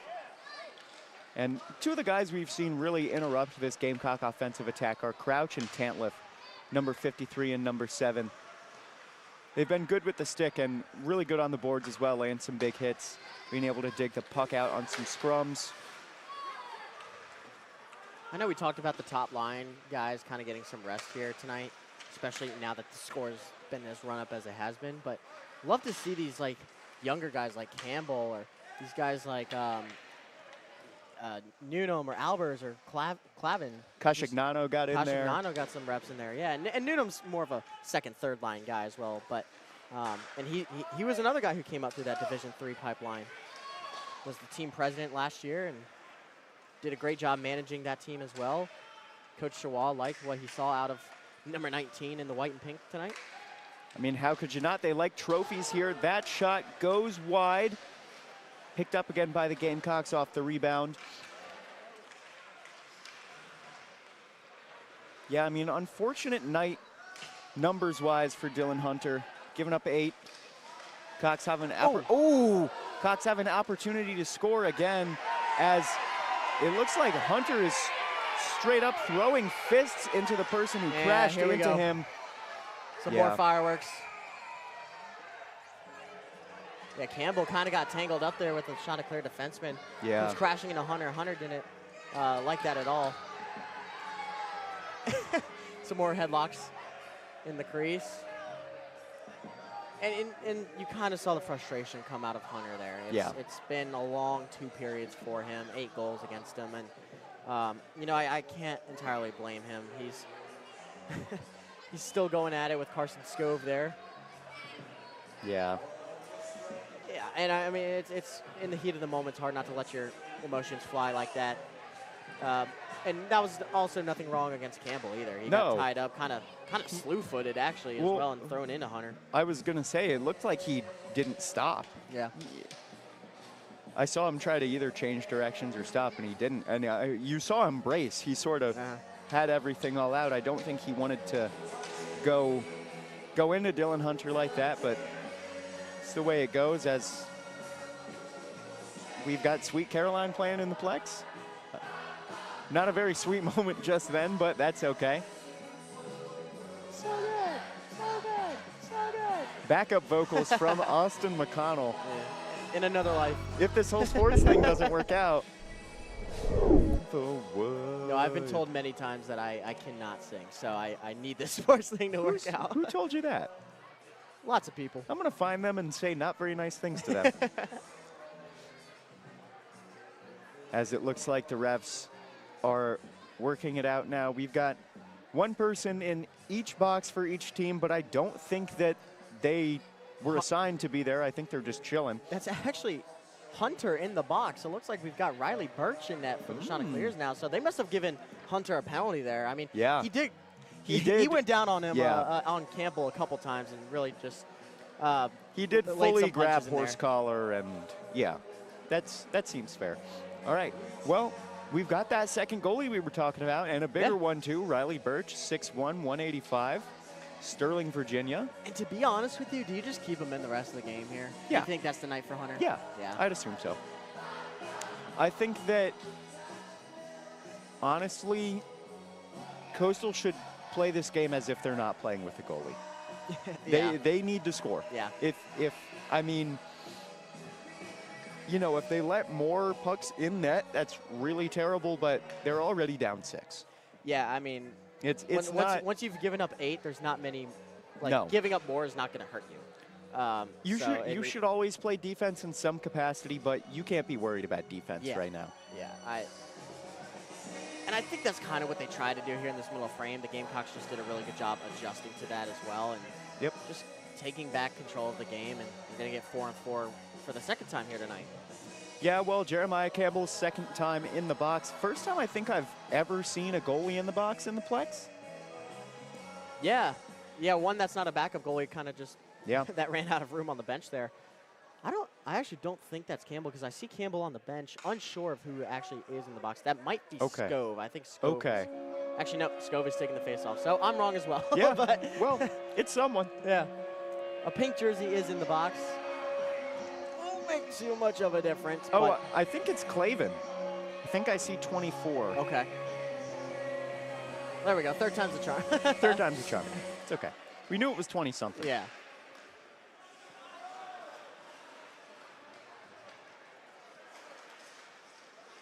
The Chanticleers taking it out of their own zone. Past center ice. Good stick work from Tantliff, who we've seen controlling the puck for them, especially bringing it out of their own zone for most of this night, as the Gamecocks are going to look to run with it now. Really quick down the right side of the ice, dumping it back. Out to Tommy Marvin on the left-hand side. He had a screener, opts not to use him. Centering pass, really good stop from Dylan Hunter. Finelli tries to shoot it with 3 seconds left. Doesn't go in. The hat trick will have to wait until the third period. But here's the bright side, Austin. We do still have that third period. And I'd assume it's going to start with some more 4-on-4 hockey. It will definitely. 1:10 left to go here on both penalties. So in this ensuing period, I mean, tough night for the Chanticleers. I can't say I'm not too surprised that we saw that one coming in. We know how hot the Gamecocks have been, right? And how tough of a year it's been for the Chanticleers. But you know, I kind of just expect them to come out here in this third period and, you know, just have some fun, man. Yeah. It's Friday night hockey. You got a full weekend ahead of you after this one. I assume they're going to stay for the football game tomorrow. I'm sure they got complimentary tickets. I'm sure. But yeah, I mean, just what a great night from the Gamecocks so far, and they've got 20 more minutes to put the cherry on top. Absolutely, it's not over. We're going to be going into the third period in about 10 to 15 minutes. I mean, the Plex, it kind of just goes by vibe when we see the refs and the players start to take the ice is when we will come back. But I hope you have enjoyed coverage so far. This is Student Gamecock Television with coverage of Gamecock hockey versus the Coastal Carolina Chanticleers. The score right now, 8-2 in favor of the Gamecocks. We'll be back shortly.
Hello, everybody out there. We are back in the Plex for period 3 of Gamecock hockey versus the Coastal Carolina Chanticleers. Score currently 8-2 in favor of the Gamecocks. And just off top, I'd like to apologize for the end of that period. I kept calling Chanticleer goaltender Riley Birch Dylan Hunter. Dylan Hunter was removed from the game after a fight, which caused a penalty. I believe he will still be in the box, and we'll have 4-on-4 hockey for the top of this period, the first 1 minute and 10 seconds. But for now, it is still Riley Birch in that net. And if I accidentally do say Hunter another time or two, I'm sorry. I got used to it. That's on me. Yeah, we had to call his name a lot tonight, so I don't blame you, Tyler, there. It's solid night for Hunter. Yeah, Birch now in net. We saw Hunter kind of get in that scrap there with a couple minutes left in the middle frame. Things have kind of got chippy at times tonight, but other than that, it's been a pretty clean, just yet physical game. Yeah. We saw 2 fights. The second one definitely a little worse, but I think the start behind it wasn't intentional. Just had a Gamecock slip. That was Jeremiah Campbell into the goalie at that point in time, which was Dylan Hunter for the Chanticleers. Now it is Riley Birch. We're going to go back to center ice for this face-off.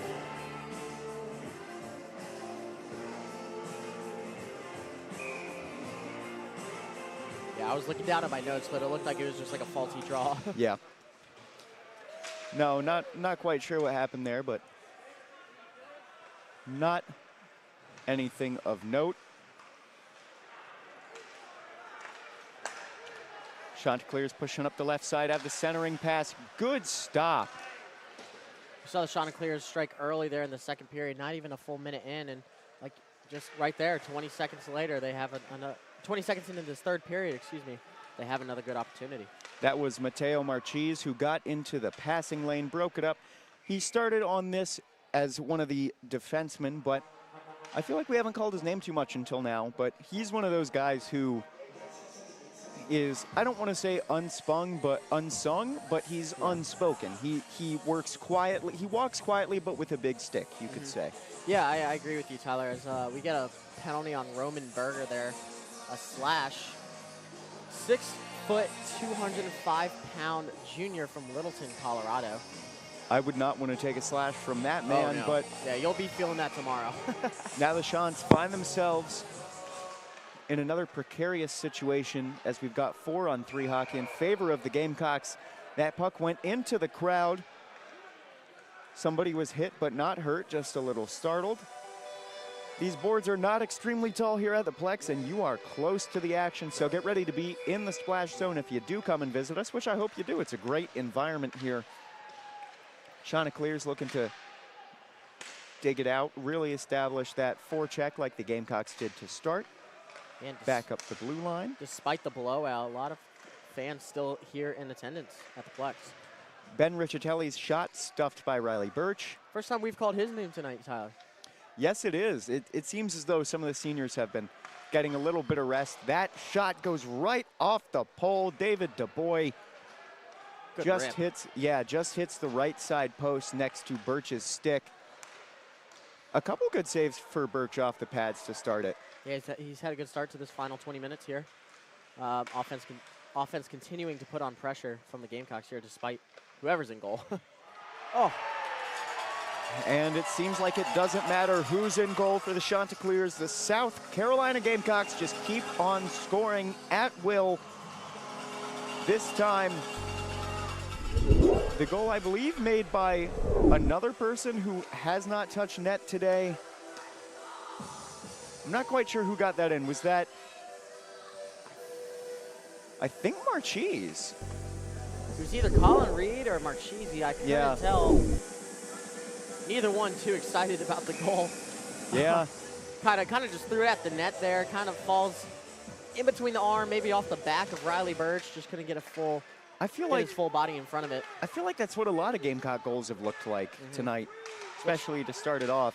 Just a couple bad bounces from in favor of the Gamecocks, but against the Chanticleers. And Coastal playing 5-on-4 for another 50 seconds. We'll see if that gives the Gamecocks an opportunity to get to a double-digit score. That would be the touchdown, extra point, and field goal. As of right now, it's 9-2 in favor of South Carolina. I'm not quite sure how much you guys can see this, but the captains do have the pink tips on their sticks, as you might have just been able to see with Brendan Flaherty, who handled it before it got into the South Carolina zone there. Trying to clear it, big hit on the boards. Shot goes to Shea, handles it well. Shea's looked really good in net today for being a freshman, and this only being his third game played this year. Yeah, hasn't seen that many shots tonight, only 15, stopping 13 of them, but he's been very sound when it comes to him. Great stop there by Birch.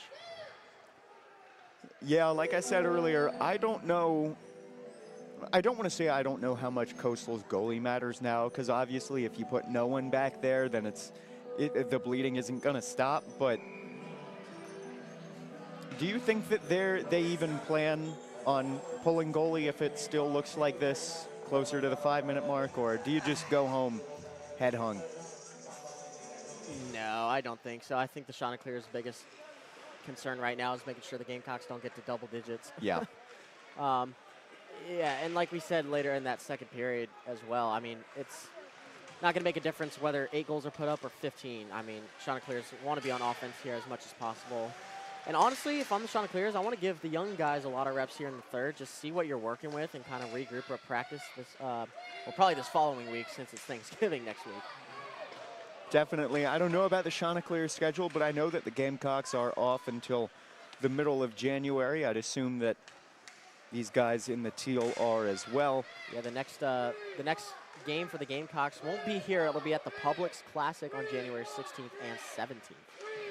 Are you going to be there, Austin? I know you were there for their game in Charlotte.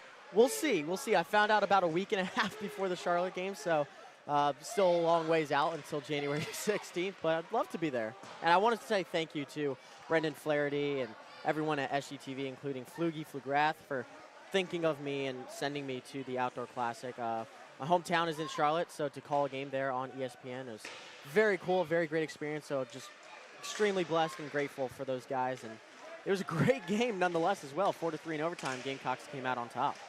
Well, you deserve it, buddy. You work your butt off, and thank you. I appreciate that.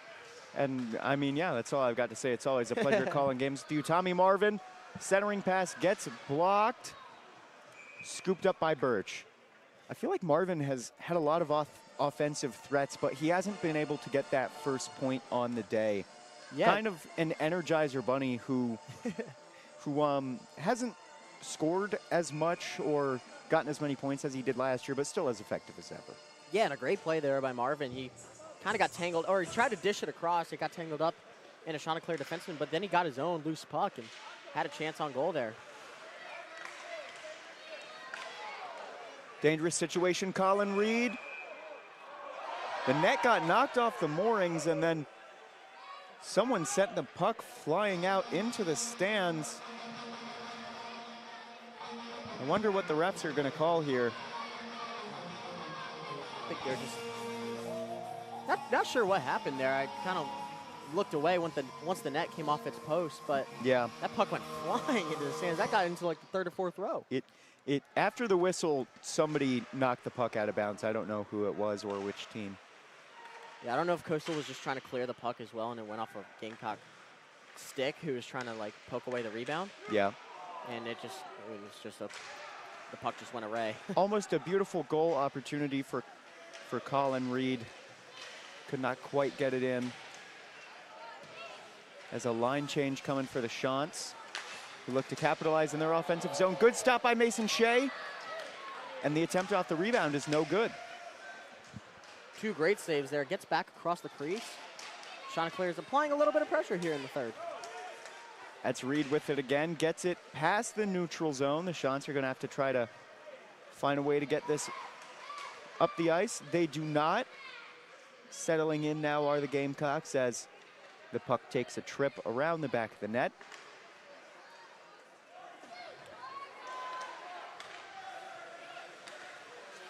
Gamecock corral it, send it back into the neutral zone. Colin Reed handles it, coming up center ice. falls down and knocks a Chanticleer down while on his knees. As the race to the puck next to Mason Shea begins. Good stick handling to get that away. That was Carson Scove. He's always good with the stick. Speaking of which, a stick is loose in the offensive zone. It may have helped the Chants there, but Riccitelli, centering pass, blocked. Great save from Riley Birch. I feel like, you know, maybe the new goalie look isn't the worst thing in the world for the Chants. Yeah, on offense, when you get a good look at a goalie and you start just getting hot against him, you can kind of pick where he's, you know, letting up the goals most. Maybe he's got a slower glove hand side, or maybe he's just not getting to his stick side quick enough. But when you put in that new goalie, now you have to refigure out how you're going to attack him. And so that's why we've kind of seen the Gamecock offense come to a halt here, scoring-wise. They've only scored 1 against Birch. Well, and it's like when you see a pitcher the third time around. Yeah. But they practically have a bullpen of goalies over there at Coastal. This is brought into Gamecock, into Coastal territory by Brendan Flaherty. Dishes it off. Ooh, almost a scary attempt in front. But Birch handles it. Gamecocks absolutely dominating time of possession, and being able to keep the puck in the offensive zone, I think, is what has sort of sealed this game. That little dribbler does not get to the net.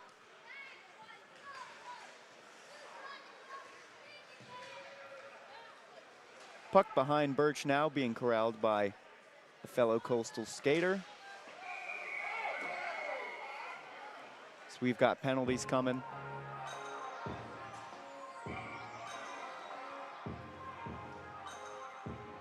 Or, yep. I know the puck went out of play. I was trying to see if they were calling a delay of game or not, but it must have hit either the top of the glass or another Gamecock stick. Okay. Nobody in the box. I was a tad unsure of that call at first. I was too. It looked like the ref was kind of sending somebody off. But, you know, the only thing I would have seen there is a delay of game, but I guess the Gamecock defenseman got a stick on it. Yeah, I mean, also up 7. Yeah. I think you let that play a little bit.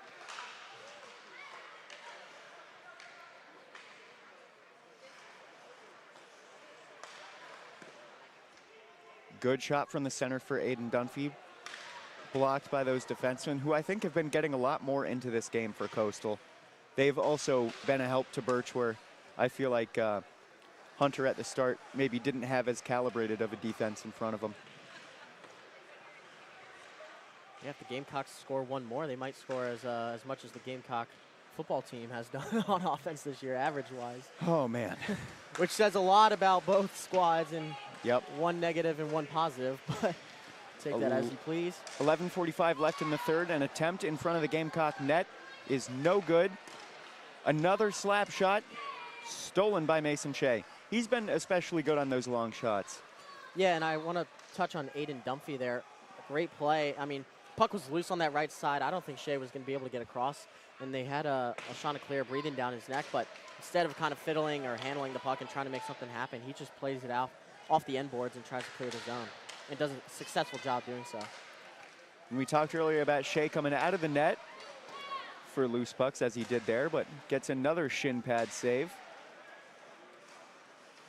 Ooh, good stick handling from Marvin. That little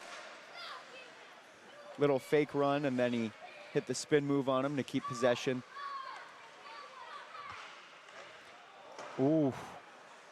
Looking to get into the scoring attack was Kai Bonsukin, but a shot just a bit wide. Shea coming way out of net to get that puck. Settles back in, lets Tommy Marvin handle the puck for him. Into the neutral zone now. Taking it up the ice for the Gamecocks, back to the center line. Finelli can't quite handle it.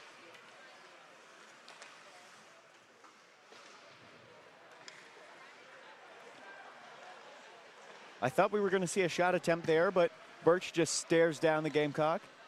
Yeah, Toshin just kind of had that puck roll off his tape there a little bit. Gets it back, though. Good forecheck again from the Gamecocks. Sound like a broken record talking about their forecheck tonight.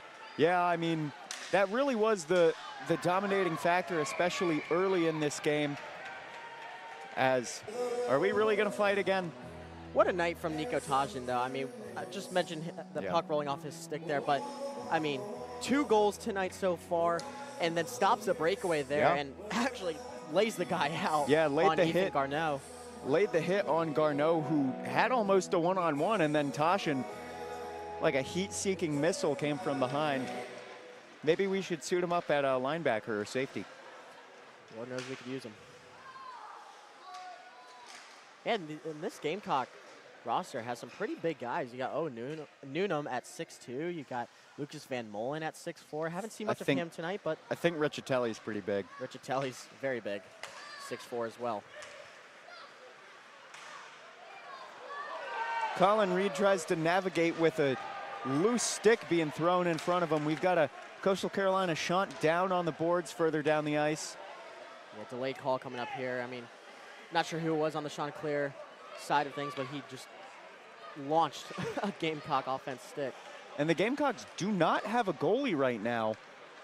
Yeah, so for the delayed penalty, you're allowed to keep possession, keep play going until the Chanticleers get possession. So you can pull your goalie, actually, because unless you put it in your own net, you have no threat of the Chanticleers scoring on you.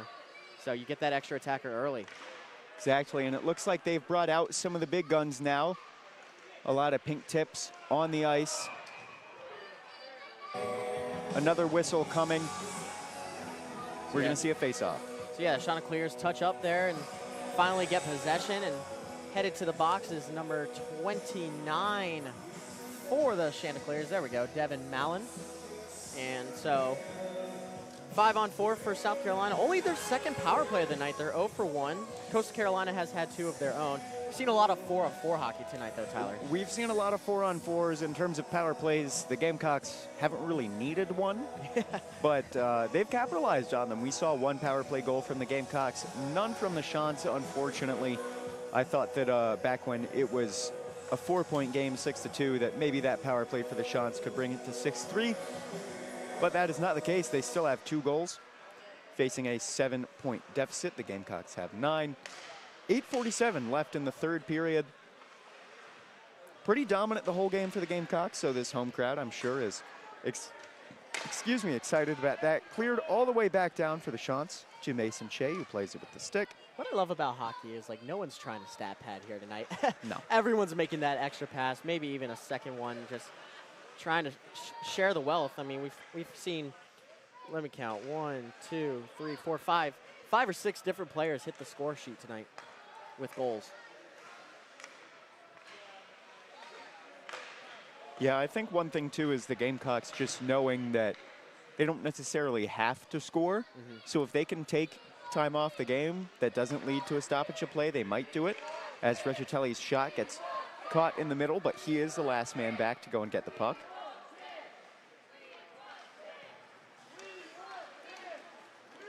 I think I hear the crowd yelling, "We want Tim?" I'm not sure what that means.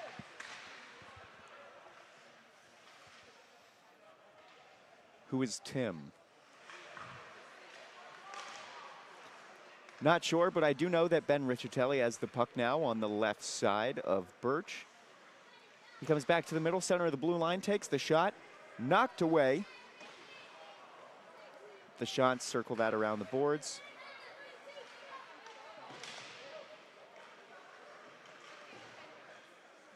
Back out to the blue line for the Gamecocks. They're going to resettle. The shot from center ice. I thought it trickled in, but it definitely went in after David Du Bois hit off the rebound. Is that his second or third for the night? I believe that's his second, right? I think that's his first, It's actually. his first. So another new Gamecock finds the back of the net, Tyler. Well, I knew he was impactful. That's why I thought maybe it was another goal for him. But yeah, Du Bois been all over defensively. Gets that one off the rebound. Yeah, so Du Bois scores. Owen Newnham goes and scoops up the puck. Don't have the stat in front of me, but that's got to be a milestone goal for Du Bois. It may be it may be his first for the year. So there you go. David Du Bois, the senior from Elliott City, Maryland, finds the back of the net for the first time this season. And that's a puck he's going to want to hold on to for a long time now. Yes, it is. Flaherty bringing it up the ice for the Gamecocks. If I'm not mistaken, that is the 8th different Gamecock to score in this game. 10 goals from 8 different players. That goal looked way up, but it stays in play. The Gamecocks try to center it. No dice. Flaherty back behind the blue line now, trying to quarterback it. He dumps it off. Gets past Flaherty. And we've got a stoppage of play. And go back to that power play.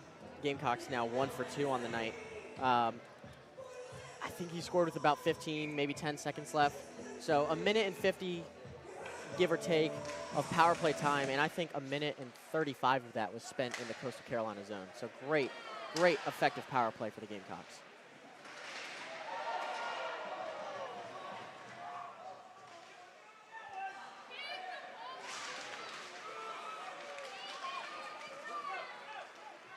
I heard from my sources, AKA the chat tonight, something that makes a lot more sense. They're saying we want 10, not we want Tim. Which, yeah, I mean, if you're the Gamecocks, you got 6 more minutes. They got 10. It's 10-2 now. See if they can make it 11. Thank you to whoever commented that. That makes a lot more sense than Tim. There is no Tim on either side of this game. There's a Thomas, so maybe, but. First time we've read the chat tonight, eh, Tyler? No, not at all.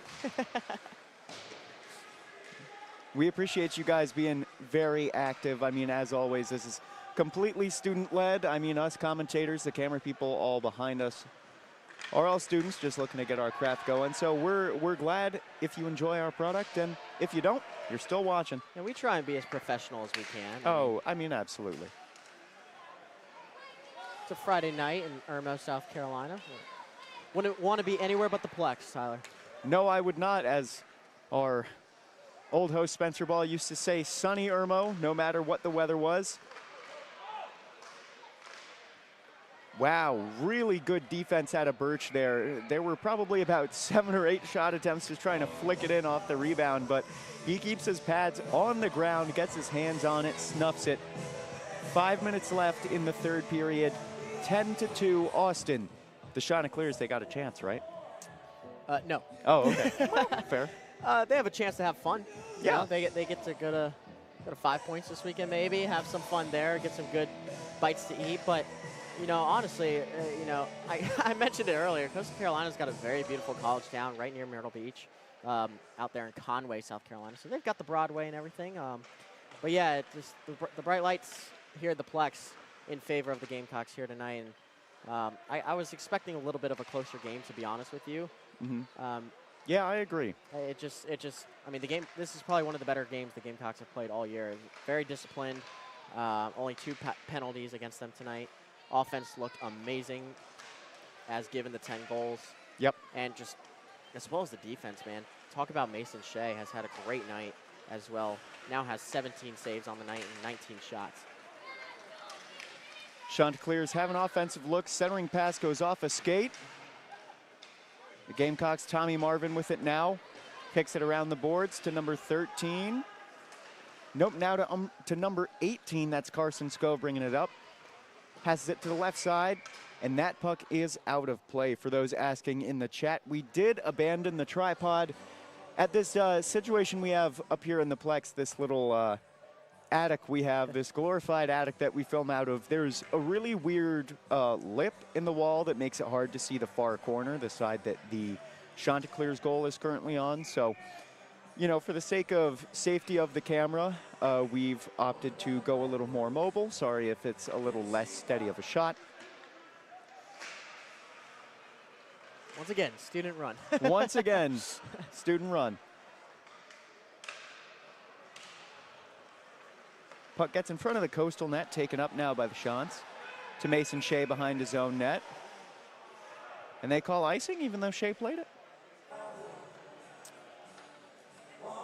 Yeah, a little interesting on the call there. I think both of the both the Chanticleer and Gamecock captains or alternate captains getting some confirmation from the refs there, and they're actually going to go take it to center ice here. Maybe a little bit of a premature whistle. So they'll take it to center and well, drop the puck. That's okay. Reffing is tough. especially for a game like hockey where there's constant movement. Oh, yeah. We've got a delayed penalty signaled. So we'll be seeing that in the next stoppage of play. Yeah, and these refs were former players themselves. That's why they can skate so well. Yeah. I mean, they have to dodge pucks just like everybody else. Unless you're the goalie, you want to get in front of it, obviously. But Good forecheck from number 8 for Coastal. That's the starter, Luke Barton. Doesn't lead to a goal, unfortunately, but they still have it in the Gamecock zone. Psych, not anymore. Goes to Colin Reed. He has a one-on-one. And number 11 does not go in. The net comes off its moorings, and it seems as though there was a late hit on Colin Reed. We had refs skating out to him. He's still down. Back up on his feet now. Austin, with 3 minutes left in this game, what do you want to see? Yeah,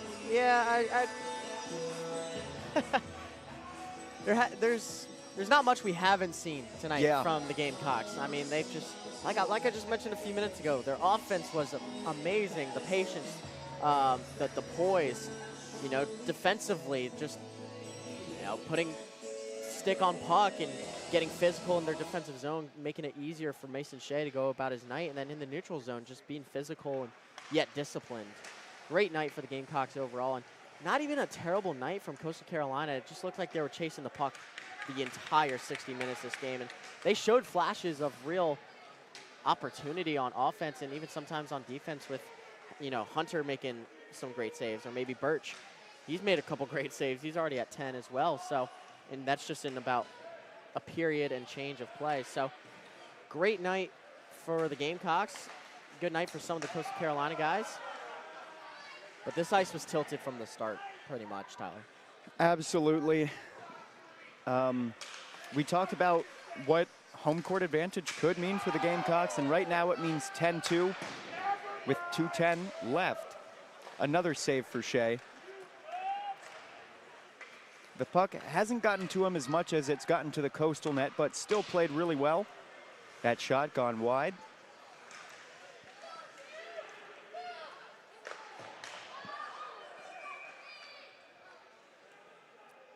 Play stopped by the refs. It was getting a little frisky out there. Had some sticks dropped.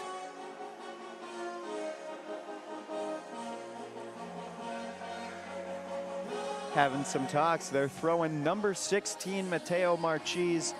Favorite name on the team is now in the box.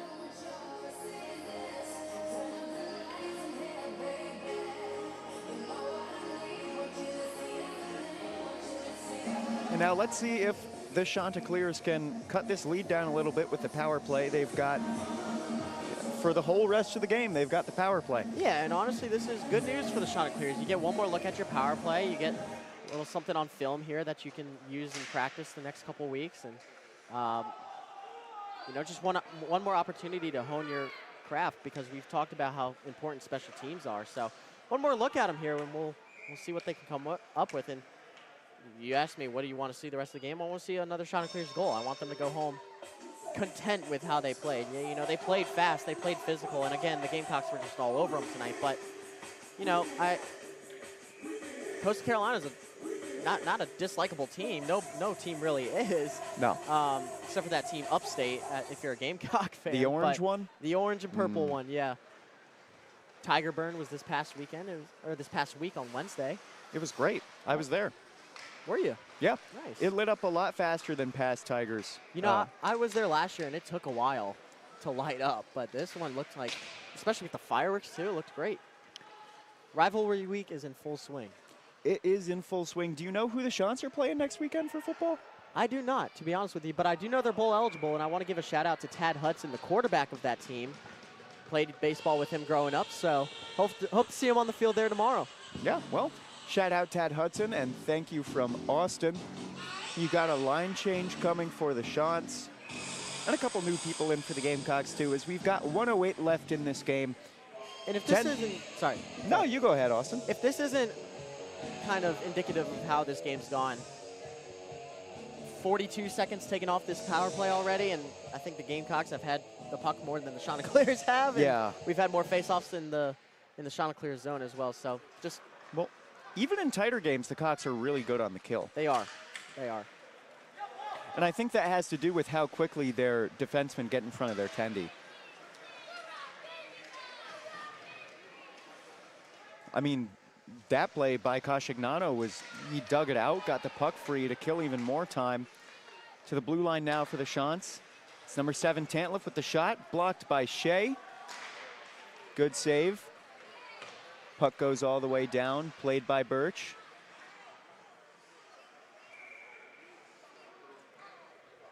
We got one final penalty here. Yep. So the cherry on top, you get to play 4-on-4 for the rest of these 31 seconds. 31 and a half seconds, Yeah, Austin. that's going to make a big difference in this Yeah. one. I mean, I don't know. You could, let's see, 8 goals, 30 seconds. You need, you know, a goal every 4-ish seconds. Yeah. 31 and a Six. half, round up to 32. Yeah, 32 you divided about by 8. about 3.8 seconds. You need a goal. Yep. See if they can do it. As of right now, they're not on pace.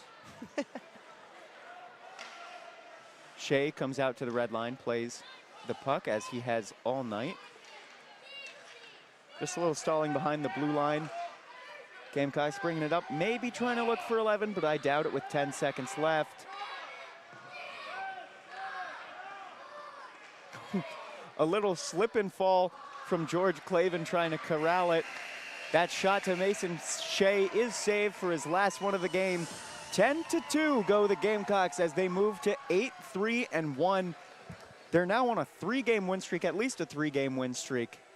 Yeah, they moved to 8-3-1, and they started 2-3. I wanted to talk about Coastal Carolina's tough schedule, right? Yeah. But at the start of the year, Gamecocks played a actually, up until now, this is probably the first quote-unquote cupcake game they've played, right? So great start to the season.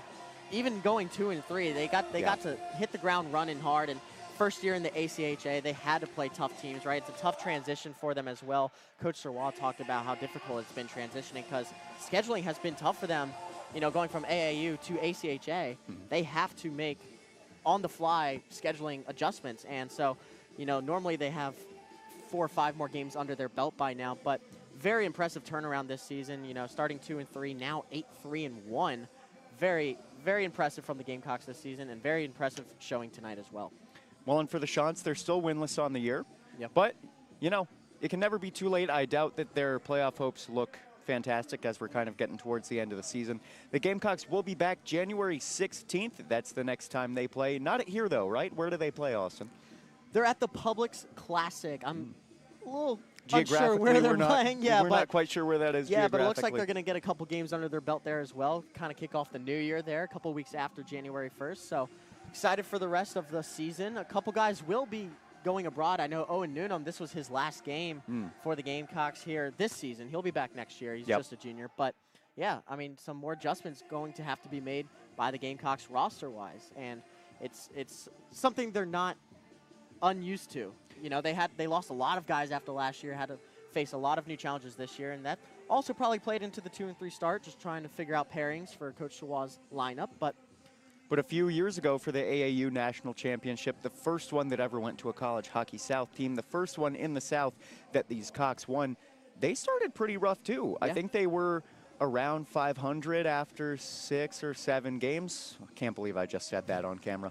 But, you know, around that many games, it wasn't looking the best. And then they rallied, beat Buffalo, and they're looking kind of unstoppable now. But that is 10-2 for the Gamecocks, defeating the Chanticleers. What, 8 different Gamecocks scoring? Yeah, 7 or 8. Still a little unsure who scored that other goal between Reed and Marchese, but nonetheless, 7 or 8 is still an insane number. Yeah, there was a rebound situation. Not sure if the first time it had crossed the line or not, but it got punched in. Yeah. And speaking of punching in, I think that we are going to be done for the night. I am Tyler Perrone. He's Austin McConnell. Behind the camera, we got Gavin. We also have Arelimar, Jordan, and Jose working the computer. Thank you to all of them, and thank you to all of you who watched tonight. Once again, 10-2 Gamecocks. They're on a winning streak. They'll be back in January, as will we.